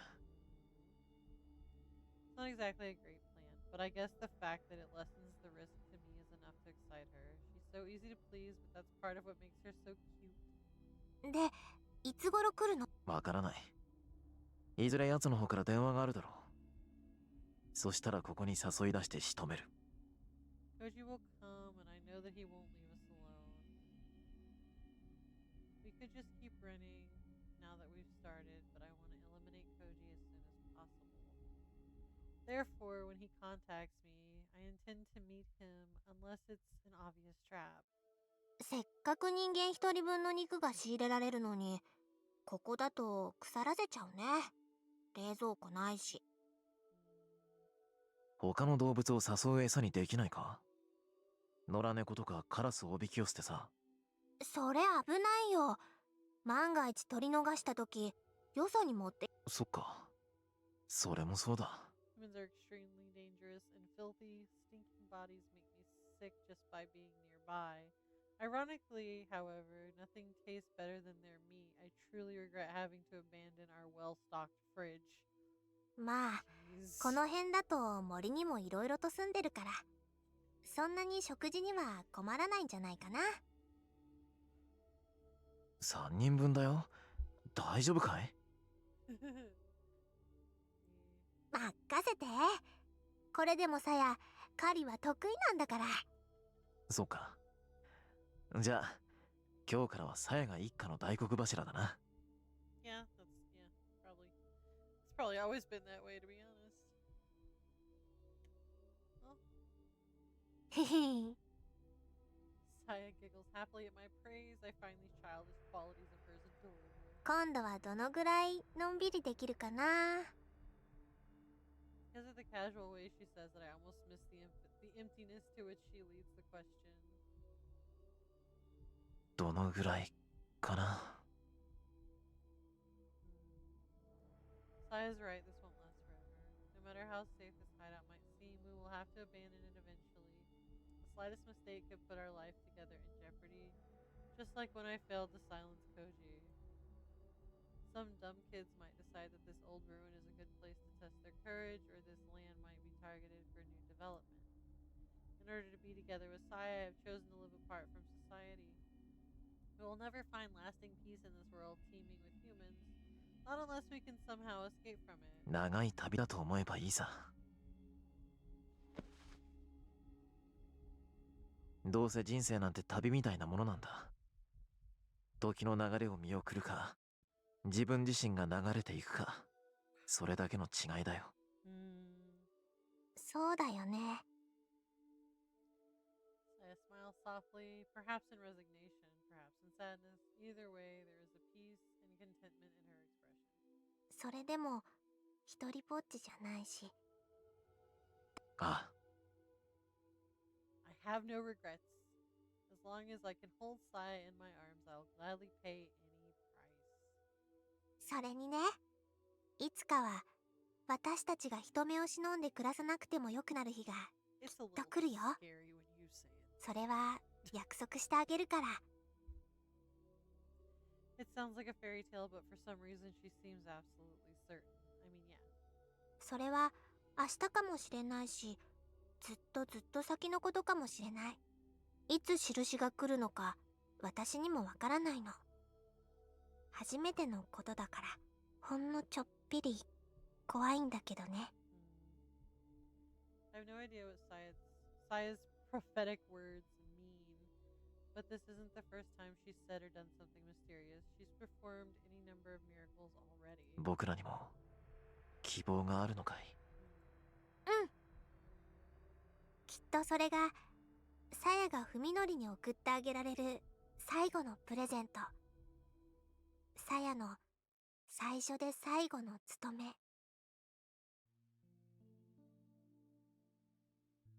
Alright, we've switched perspectives back to Koji, I believe. So, I'm going to call it for today. I do believe the next time we cover this, it will be to get all of the endings. Should be enough time to get all of the endings. As far as I know, there's 3 separate endings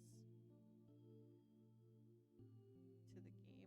I don't know if we have to go far back to get them and have to replay all of it, but we'll see. We'll see what happens.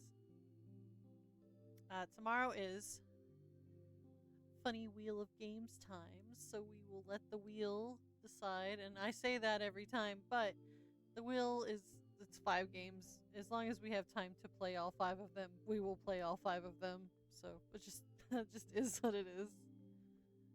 Anyway.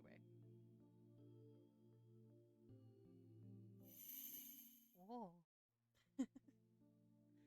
All right. I hope you enjoyed this this episode of Sayana Uta, which I think is safe to leave up on my Twitch. There was no naughties. We managed to censor everything. So the VOD will stay up.